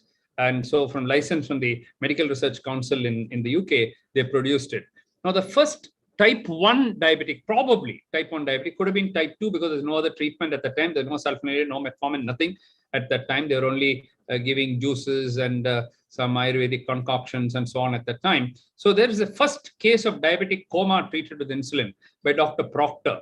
And this is an Englishman who has treated a 35-year-old female. So it could be type 1, could be type 2, could be LADA, could be anything. But on 23rd August 1923, this particular lady was treated, and then she recovers from her diabetes. So this is the first treated case in India who received insulin. If you want to know who's the first treated case, then it would be this case. Unfortunately, only case number 503 is mentioned, and the name is not mentioned. So we don't know the name of this particular person.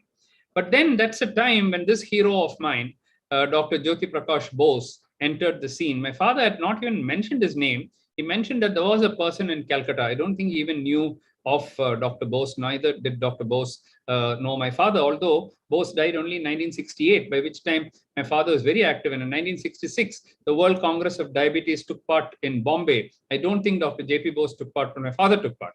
Dr. Ajgonka took part, Dr. M.M.S. Ahuja, who had just entered the scene, took part, B.B. Tripathi took part, many others took part. I don't think Jyoti Prakash Bose took part because he was already quite old at that time. And but it was J.P. Bose who, because his father, K.C. Bose, Kailash Chandra Bose, he was the person who was a freedom fighter who went to England, represented India at Exeter, and then he came back and told his 13-year-old son that he has to take up medicine. Quite sentimental to me because I was 13 when my father told me to take up to medicine and diabetes. And J.C. Bose, J.P. Bose as a young boy, then decided to do medicine. He studied in Calcutta, he went to England, got fully trained, and came back. And he and his father are probably the only father and son in India who were elected fellows of the Chemical Society. It's supposed to be a very, very big honor, something like our FRS today. And both father and son were elected. J.P. Bose, you can write books about him, the kind of knowledge that he had. I don't think any Indian diabetologist subsequently also had, because he was a biochemist, he was a clinician, he wrote books, he did research, he published everything in pre-independent India. And I can write a whole book on him. In fact, he is mentioned quite a lot in my latest book, which will soon come out. But this is his classic paper on diabetes mellitus in children, published in 1930. You can see just 7 years after insulin was discovered, he has already got his series and he's got it published. Those days to publish a paper takes 2-3 years. So he probably submitted this in 27 or 28, and here you are. And he's talking about the incidence of the childhood diabetes in 1930, almost 100 years ago. And there he mentions, in all humility, that the late Rai Bahadur UN Sen reported a case of diabetes 6 years. There was a definite history of diabetes in the family, and the child suffered from congenital syphilis. And the youngest case in my series was an acute case of diabetes in an Anglo-Indian boy. But he has not mentioned the names of these two. So these two probably had type 1 diabetes and they were treated. But then he goes on to write a full report on this. And he says that I have a 12-year-old girl with me, and to save space, I've curtailed my notes and I've only given a few salient features. You should read his English. It's a masterpiece of English that he writes. And so there he talks about this girl. And that's how for the first time we came to know about the real heroine of type 1 diabetes, the equivalent of the Leonard Thompson, and that's Kumudini. And we know because her name is mentioned. She was 12 years old. She was a Bengali Hindu female. Believe it or not, she got married at the age of 10. And after the age of 10, by 12 years, I think she had become like this. She had developed type 1 diabetes, and she was brought to the Calcutta School of Tropical Diseases on 23rd June 1929, almost half dead. And then after her treatment, she becomes like this. So we have now got the Indian photos to match what our Ian Bloomer and the Canadians and the rest of the world had shown. We don't know the names of these two, the boy and this girl here, but you can see the dramatic improvement, exactly like the Toronto cases. And this girl who was in a wheelchair now becomes a young girl.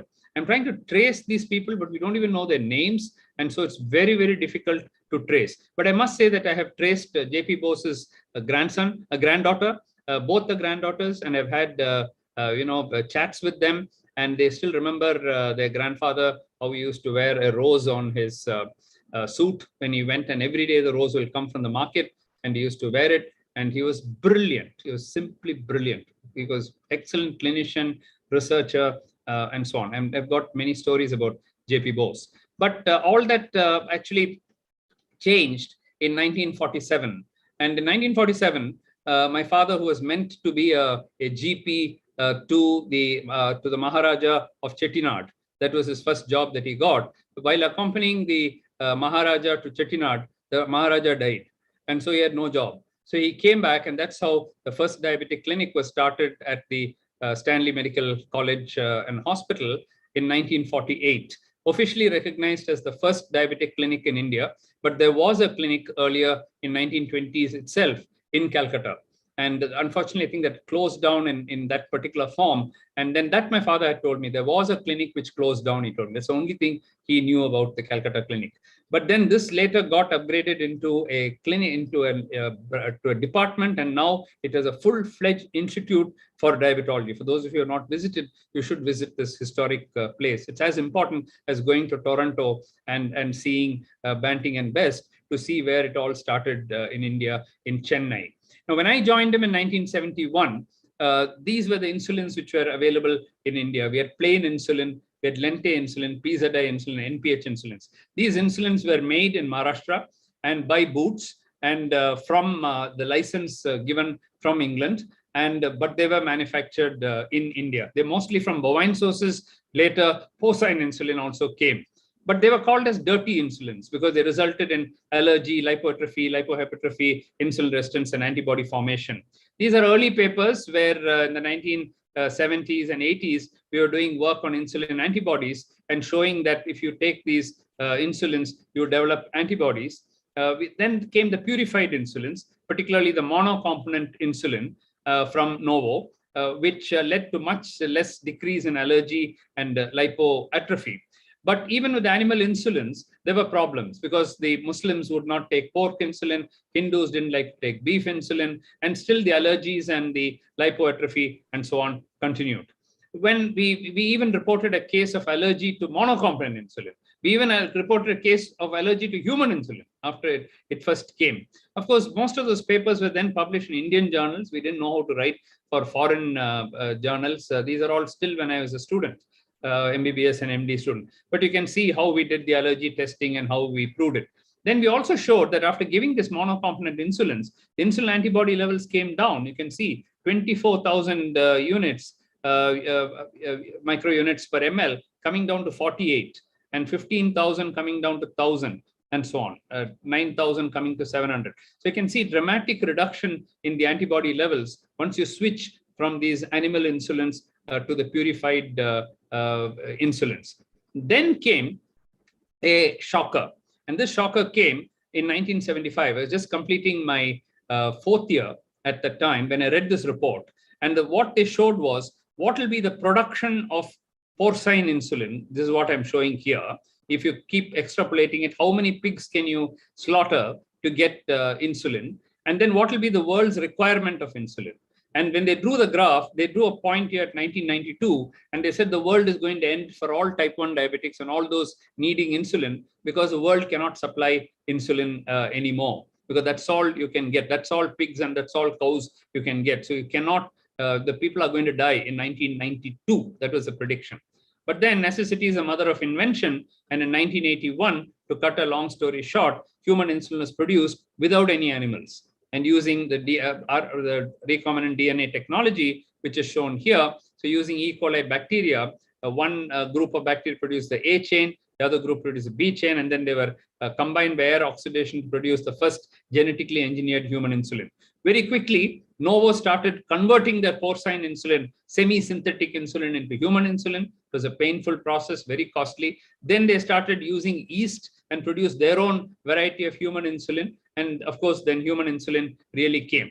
The promise was that there will be never, ever any human being in the world should die because of lack of insulin, because there's going to be enough insulin. There was also one promise given that it will become very, very cheap, that insulin will become very, very cheap. The second part of it still hasn't come true, because even today, even in countries like US, people have to are rationing their insulin because they cannot afford it. But human insulin also had its problems. As I showed you, the first case of human insulin allergy was reported by us in 1981. And then it also doesn't mimic the pharmacological or physiological, the role or profile of insulin. And so the designer insulins came, and we heard about all of them. The short-acting ones produced by Lilly and Novo in Aspart, Lispro, and fast-acting Aspart of 5-ASP. And then the long-acting ones came, Glargine, Detimar, and Degludec. The premixed ones came, and now we have the co-formulations about which Dr. Rajput also talked about, Aspart, but Degludec combination. So I'm going to end here by saying that a lot has happened in diabetes in pre-independence India, especially by Dr. J.P. Bose, but there is Dr. A. Mitra and many others. It's a whole story by itself. But he's largely forgotten hero. And I think we have to institute something in Dr. J.P. Bose's name.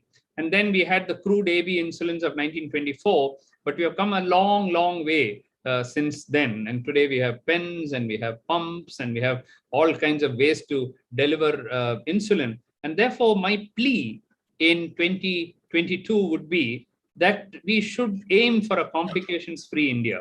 We've got all the tools today. We've got all the methods. We know how to prevent complications in India. And why should we not have a diabetes complications-free India? As long as I live in this earth, this is going to be my concept and my ambition, that we work towards a complications-free India. And on that note, Jai Hind and thank you.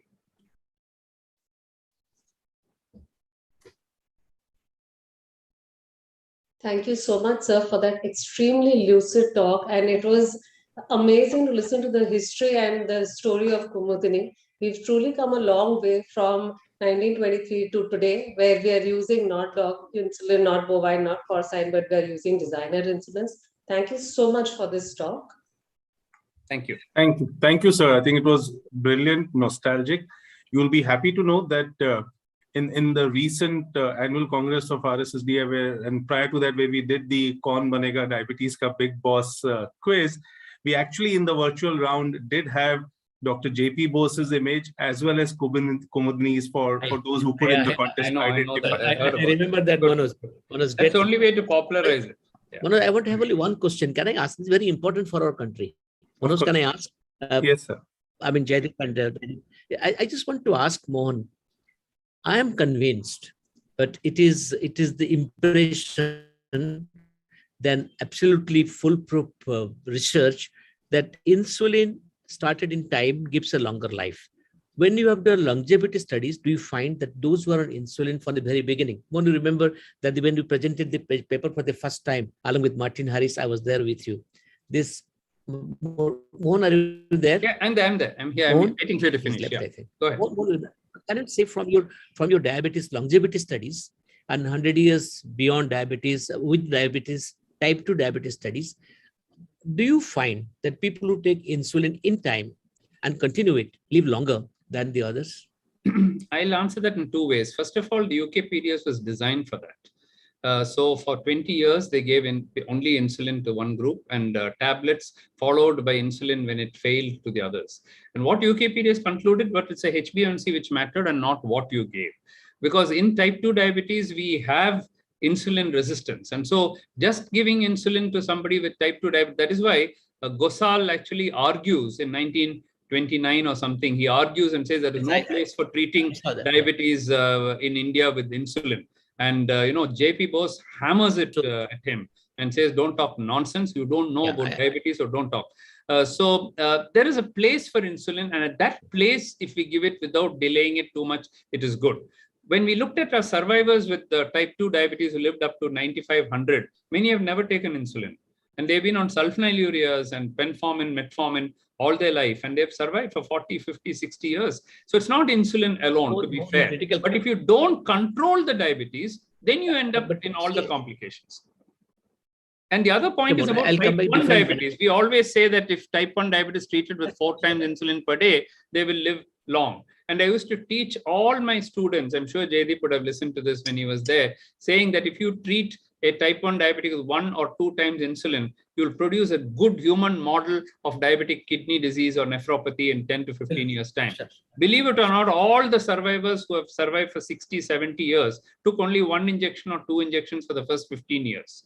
And yet they survived. So there's something more to it. The puzzle is not so simple. We can simplify it and say, all of you take 4 times a day, all of you keep A1C. There's no A1C when they didn't have even blood sugar testing at that time.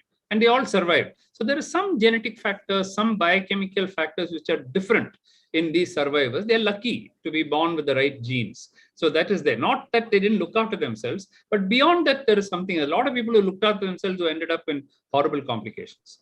So there's something more to it. We have got the blood samples of all these people. We're trying to look at the longevity genes. We're trying to see whether we can find some new pathways in biochemistry which has protected them. That was my thought, Mohan. Thank you. Thank you. I think it's late, so I'll thank This has been one of the most riveting descriptions of the insulin journey in India. Very overwhelming. I think most of us had goosebumps.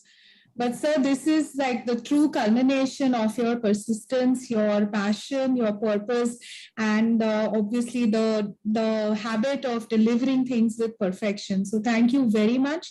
We compliment you for enlightening all of us on this marvelous journey of insulin within India. Thank you. Thank you. Thank you. Thank you, sir. Bye-bye. We move on to our final session today. And yes, we are running late, but I'm sure all of you would agree that when you had such wonderful scientific sessions and such great discussions on the history and the time travel of insulin, I don't think any of us are complaining. And we are beyond time. We are beyond time for this discussion. So kind of you, sir. Cannot limit us. Time cannot limit us. Right. We're genuinely blessed to have all of you with us here today. So we move to the final session, and with great pleasure, I must invite the three stalwarts of diabetes in India who are joining us as the panelists for today's discussion on the newer insulins. Yeah, that's me, and I'm moderating. I don't look like this anymore. And we move on to welcome Dr. Vijay Panikar, who is the president-elect for RSSDI, the director at Dr. Makar's Diabetes and Obesity Center, a known face and a mentor for many people across the country. He's a course director for the Cleveland Clinic Advanced Certificate course in diabetes. Welcome, Dr. Panikar. Thank you, Manoj. Good evening, everyone. May I have the next? Yes. Great pleasure to welcome the Bada Bhai from Mumbai for many of us and across the country, Dr. Vijay Panikar, who's a consultant at the Department of Endocrinology at the Leelavati Hospital, ex-professor of medicine with KJ Somaya, ex-vice president for RSSDI. Many hats that sir continues to wear and enlightens a person with a large heart and a great practical knowledge, which I'm sure he will be discussing here, even when it comes to insulins and newer insulins. Welcome, Dr. Vijay Panikar, who's also authored the RSSDI recommendations for diabetes management and the in-hospital management guidelines in 2016. Welcome, sir. Thank you, Manoj. Thank you for a very kind introduction. You can proceed further.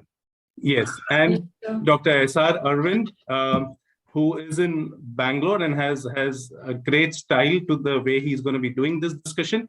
Today, he seems to be a little grounded in his background in Bangalore and not traveling around the world. He's the director and chief diabetologist at the Diacon Hospital, Bangalore, president of Diabetes India, president RSSDI in 2015-16, and multiple papers to his credit and great clinical acumen, of which the benefit we'll be taking in the next panel discussion. Welcome, all of you. We would begin this session for the newer insulins. And at this point, let me also thank everybody who's joined in and all the sponsors who are helping us. But let's get the ball rolling with the first question for Dr. Vijay Panikar. Dr. Panikar, amongst the various improvements in available insulins over the century, and you heard the journey that Ian first spoke about discovery, and then Dr. Mohan so wonderfully showed us the journey in India. What for you has been the most impactful and meaningful innovation in this entire journey of 100 years for insulin? Thank you, Manoj. I think at the outset, I must thank you for setting up this wonderful concept meeting. And I think I have listened to some of the best lectures today evening. Especially Dr. Mohan's was like amazing talk. I think it cannot get better. Now, as far as I am concerned, I think the major change that has happened or the major evolution that has happened in insulin therapy has been the designer basal insulins. Because before that, we were not able to get a good fasting control, and all the insulins that we used before that had some peaking, either during day or during night, depending on when they were used. And we were, always kind of worried about the Somogyi phenomena, hypoglycemia, and so on. And once we got glargine, after that, I don't think, we see Somogyi effects and things like that. And now with the further improvements over glargine and things like degludec, I think things have changed. And unless we control the fasting first, we are never able to achieve a good glycemic control for patients on insulin therapy. So I think the most important change that happened was the advent of insulin glargine to control fasting glucose in clinical practice, and also change the concept of BIDs to basal supported oral therapy. Earlier we were using BIDs, so that also changed. Glargine changed a lot of things. So I think glargine was the most amazing introduction to insulin therapy. Thank you. I think we still use BIDs, just that the bedtime insulin changed from NPH to glargine for many. Yeah. Right. Would invite all the panelists to pitch in as they feel and to give their opinions, and would also invite questions from the delegates and other panelists who have joined in. We'll take up as many questions as the time permits. So with that, we move to the next question to Dr. Panikar. So you heard when Dr. Mohan also spoke about the journey and animal insulins and impurities and the problems on paper that it could have caused. You've been using insulin for a long time. Did you really face issues of allergy, lipoatrophies, unpredictable response, or even somogamy, as Dr. Makkar just said, in your experience with the earlier insulins over the last few decades? See, Manoj, I have really gone through the gamut of the thing. We had animal insulin only when I was practicing initially in the late 70s. We didn't have any of this. We didn't have any problem. We could still very nicely control our patients with those animal insulin, the plain and the lente, absolutely no problem. Then came the purified insulins. So Dr. Mohan has shown a lot of allergies. We used to read about allergies, but honestly, in my personal practice, I have hardly seen anybody. Yes, lipohypertrophy you would see in some patients, but far and few between. And those days, devices were not there. You had those glass syringes and you had to boil it and boil the needle. And that is what used to happen. There was no glucometer. They used to do Benedict's test. I, as a resident, used to do the urine sugar of my patient in the ward. Few drops of urine with Benedict solution, and that is what we did. So we have come out from all this. The newer insulins are another insulin. The efficacy of animal, human, and analog is the same as far as insulin is concerned. It's only the pharmacodynamics and pharmacokinetics which are different and which have a place in certain situations. But animal insulin we have used and absolutely no problem. That's just another insulin. Thank you. And do you wish that animal insulins were still available and around? No. I didn't say that. I didn't say that. Okay. I'm very comfortable with human insulin. I think I'll agree with what Vijay said. Remember, Vijay, except for the pregnancy, the purest insulin, human insulin, was not that much required. I agree with you. For the pregnancy, we said human insulin must. I mean, it was very difficult to obtain that time. But the animal insulin did the job for the majority of the patients. Yes. And in 1988, 1989, we had the first access to the human insulin. Remember that? I think there was an attempt to actually, bring in the animal insulin sometime in the early 2000s also. I think that failed miserably. Yes. We're all happy that it failed miserably. Yes. Right. I remember that, and I remember the meeting. I think it was many of seniors who were talking about that, and I let that be. Correct. In fact, Dr. Panikar sir mentioned from boiling to other things on the second part of this symposium, which is 18th, and I want to invite all of you to join us again. We do have a session where Dr. Sanjay Reddy would be speaking from boiling to connecting. So how we have moved from boiling syringes to the new connected that are there. And that's another session that we look forward to. We move to the next question to Dr. S.R. Irwin, who is the youth icon of the diabetology segment in India, who is a young at heart and a young man from Bangalore. Dr. Arvind, you heard the discussion earlier and some kind of a debate starting. Dr. Das spoke about initiation of insulin, and then Dr. Rajesh Rajput also gave his comments.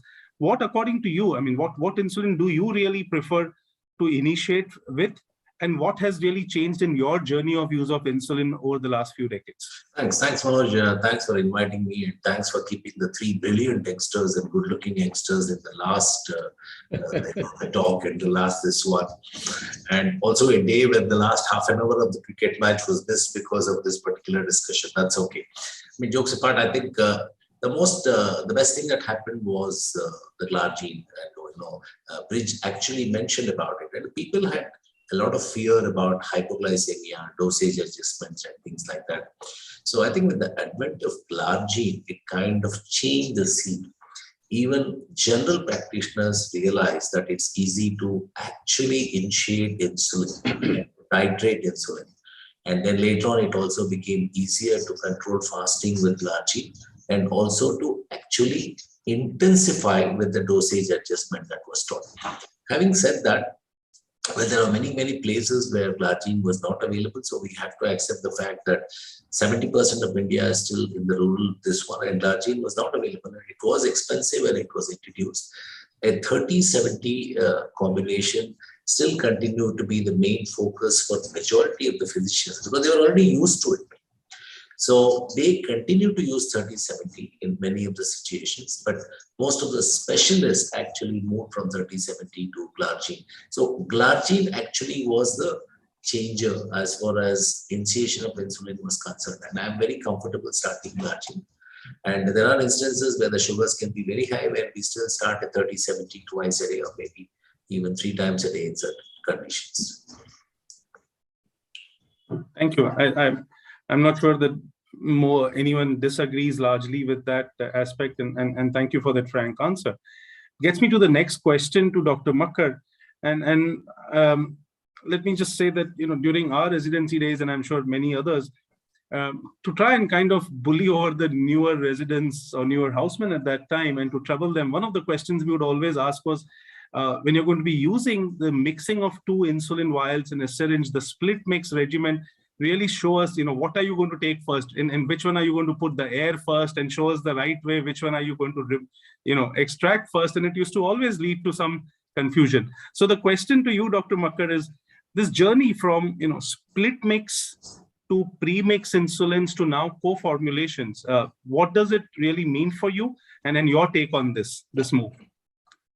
I think, Manoj, this has been actually a tremendous journey. You rightly pointed out, when I was a resident, that time we were also using that split mixed, and we were using lente and ultra lente and semi lente and regular. And, we were doing that Benedict's test to look at the sugars.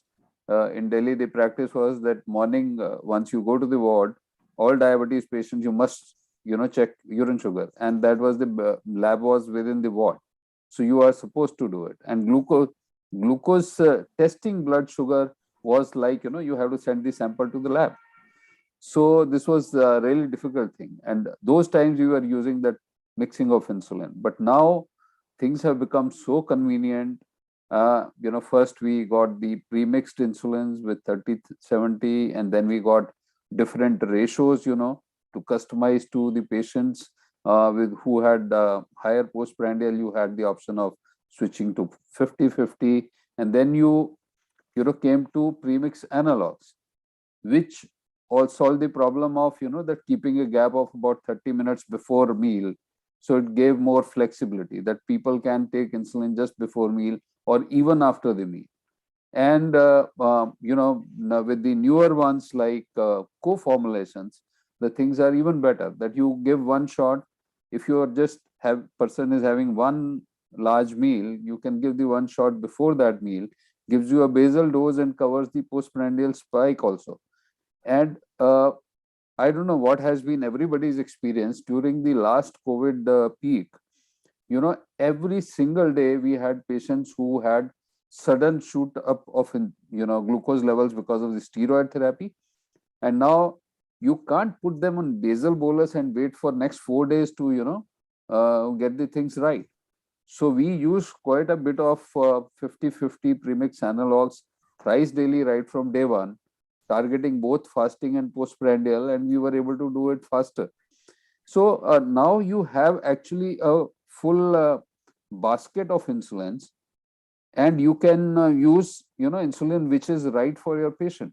And maybe, you can use 2 different insulins to customize to your patient requirement. So we are now in a situation, we have a good menu of insulins, and we can make choices depending on what patient requires and what patient wants. So I think the things have changed tremendously, and we are certainly in best of shape as far as the insulin availability is concerned, short of getting the oral insulin pills. I think that's the only thing that is missing.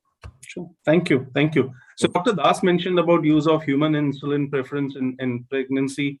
And I must remind everyone that we have a complete session on insulins in pregnancy on 18.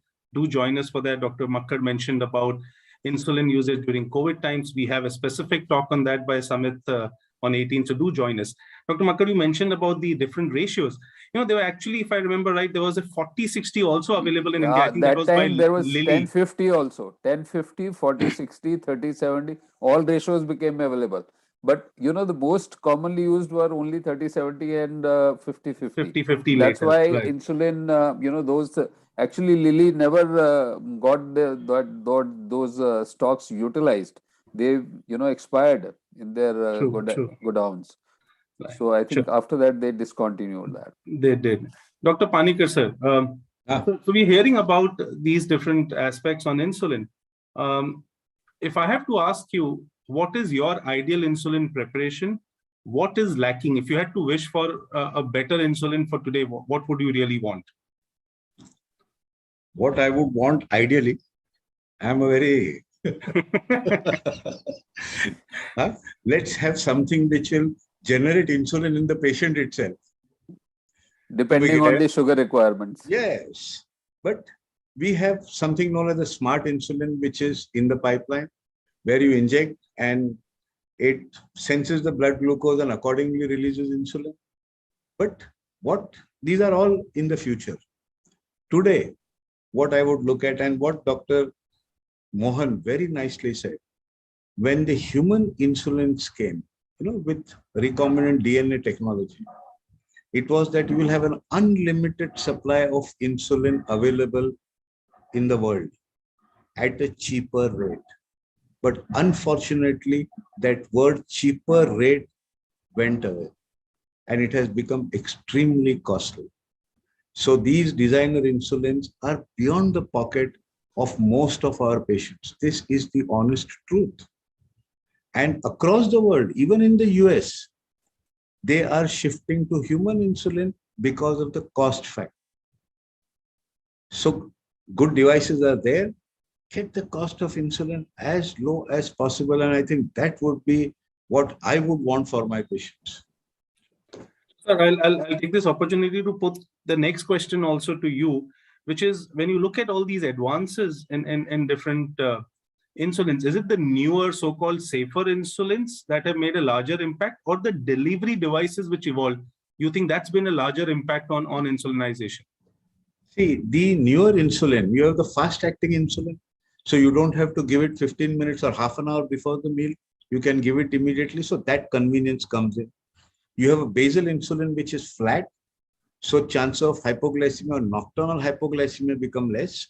But one disadvantage is you can't control the postprandial sugar like you do with an NPH. NPH will give you a peak at postprandial and control it beautifully. Your long-acting glargine or degludec, nothing will control that. So you need to give something in the afternoon. That's a disadvantage. But overall, devices have become much better, easier, simpler to handle, and insulins are there. Only the cost is the major factor. If you look at our country, Manoj, only 2% of Indians pay income tax.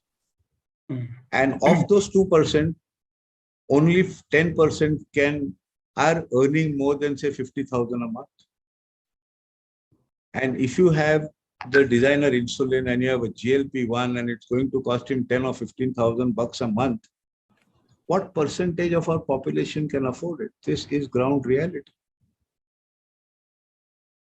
Sir, somehow the consumption of black label Chivas and Glenfiddich is much higher than the insulin affordability. I know in the that is country. in a small percentage.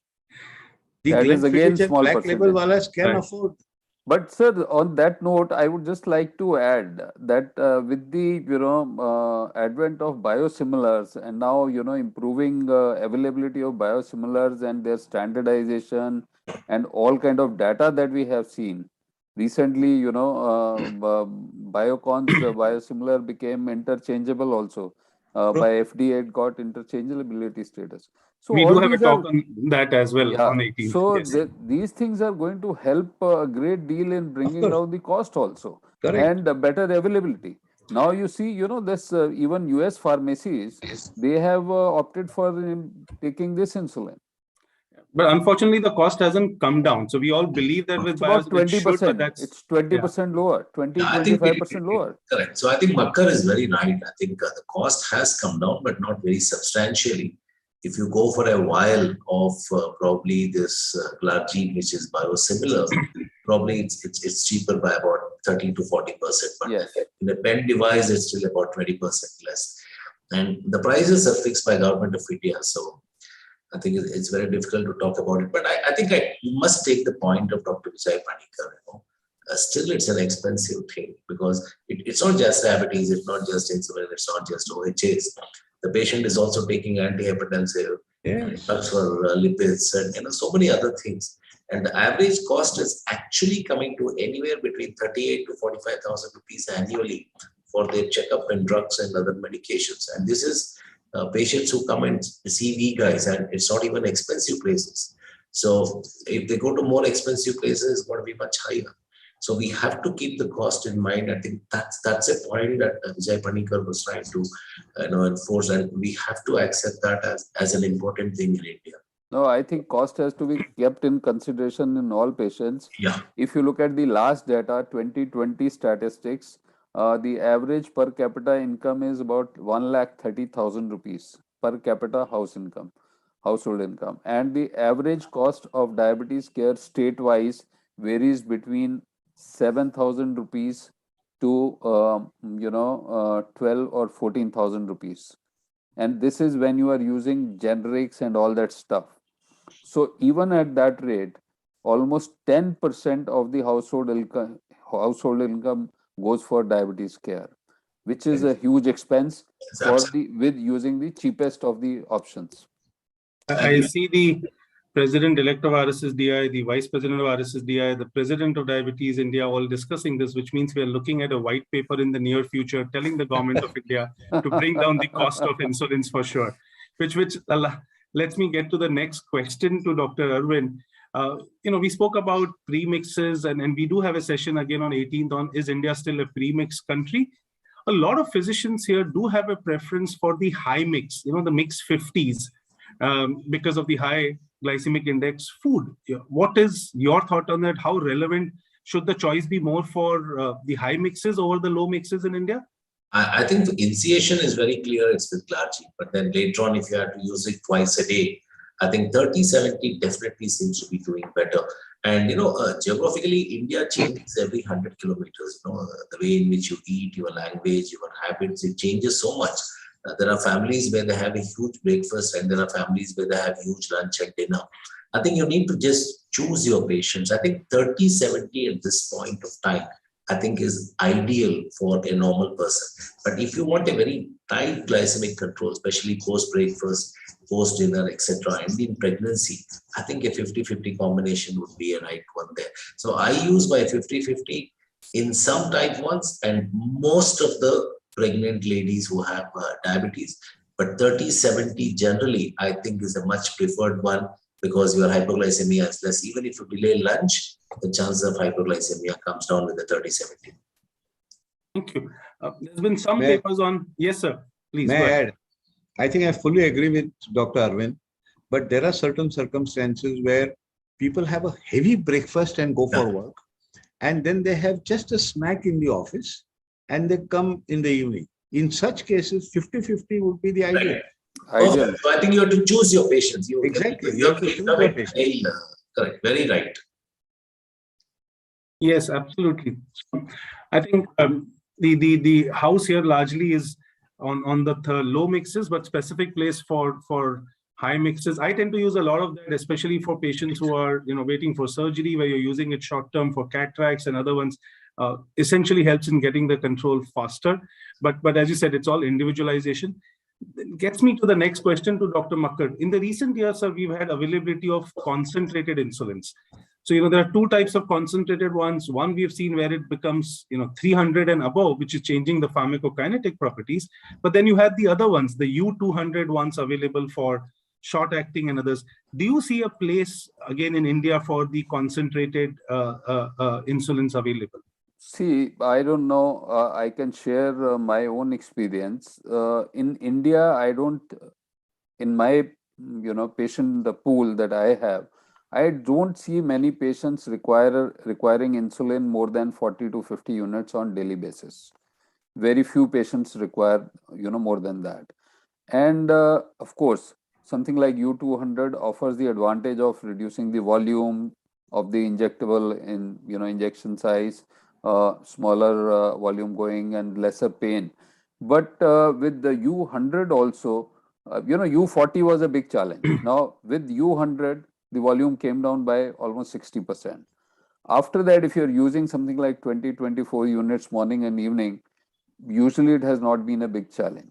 With something like U200, regular insulin, I didn't find much change. I used it certain, in some of my patients, but change from Glargine U100 to U200 or U300, that actually changed a great deal because it changed the action profile.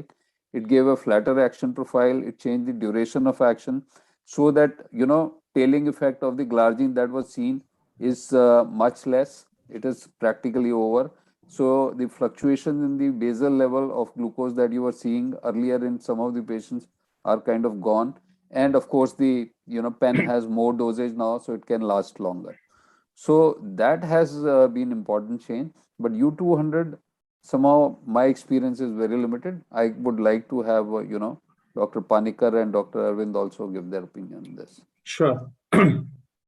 Anybody also share their thoughts on the U200? I completely agree with what Dr. Makkar said. And one of the problems we had was there was only one company which came out with U200. So it was a very uncomfortable feeling because the insulin was not really recognized by the FDA. It was not interchangeable.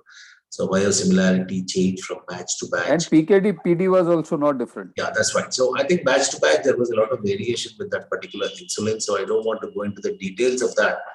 And then there were also... And no price benefit. If there was some price benefit with that, maybe then people may have adapted a little. And they were giving the free pens. And what some of my patients had done, and this was actually a big concern, was, they would get the free pens from that company and then use the cartridges of the other companies, completely forgetting the fact that that pen was meant for U200 and the insulin that they were using was actually for U100. So I think there must be some kind of a uniformity, and RSSDI Diabetes India should actually work together and then try to put forth these things that we must have some kind of a standardization over a period of time in India. Sure. While you all decide to do that, there would be another request for creating confusion amongst the oral segments. I still don't know which brand, when they write Forte, does it mean 1000? Does it mean higher strength? Does it mean 850? So that's a topic for another day for us to discuss. Or they mean a combination. Right, sir. And that gets us to the final question of the day, which I'm asking Dr. Arvind, but would invite Dr. Panikar and Dr. Makkar also to give their quick thoughts on this. Would doctors Banting, Best, MacLeod, and Collip be happy with where insulin innovation has reached today? I think that's a great question. When we can't go back and look into their souls and then we have to ask them. They're feeling. But then on a very hypothetical note, I think, the journey has been great. I mean, from their discovery to what we have today, it's been 100 years. The journey has been great. But then, as Dr. Panikar said, we still don't have an insulin which can take care of all the problems of majority of our patients. So it is still going to be a mix and match. We have good insulin, we have to choose the segment, we have to educate our patients, and then we still have to do a lot of work as doctors when it comes to insulin. So will Banting and Best be smiling? Well, I don't know. I mean, they must be wondering, what the hell are you guys doing? 100 years back, we discovered insulin, and you guys haven't still figured out how to get the best out of us. So I think I leave it to Makar, and I leave it to I think at least on one note, they will be very satisfied that they initiated a journey which has been very, very exciting and still continues. And the enigma is yet to be solved. And also, you know, they would be, if, you know, the kind of discovery they made, I think if they were there, maybe things would have been on a faster pace also.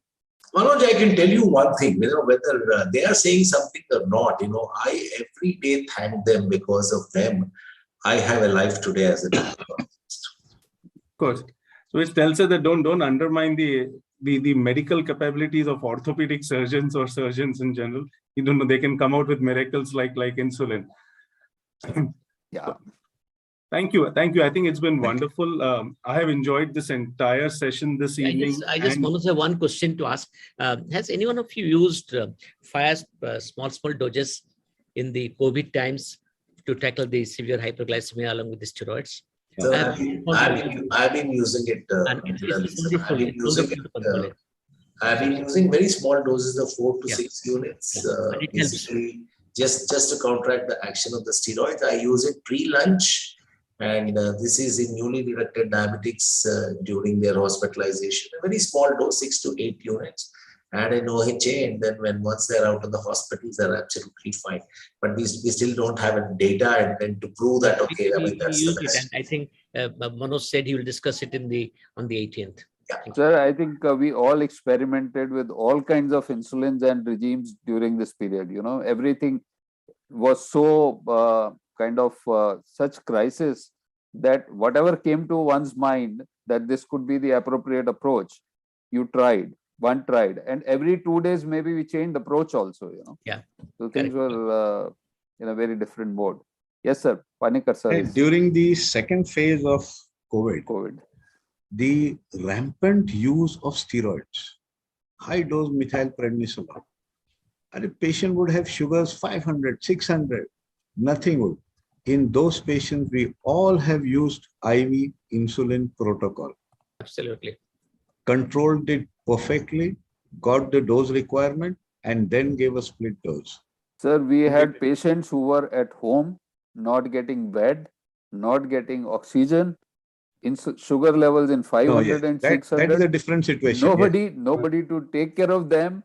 So we were giving demo on, WhatsApp video that this is the pen, this is how you use Premix 50-50, starting at 20, 30 units 3 times daily was a big challenge. We were scared, what we are doing may not be a good thing to do. But God has under been the kind circumstances, I think what you did was the best. Yeah, I think God had been very kind. Most of the patients, we could be managed.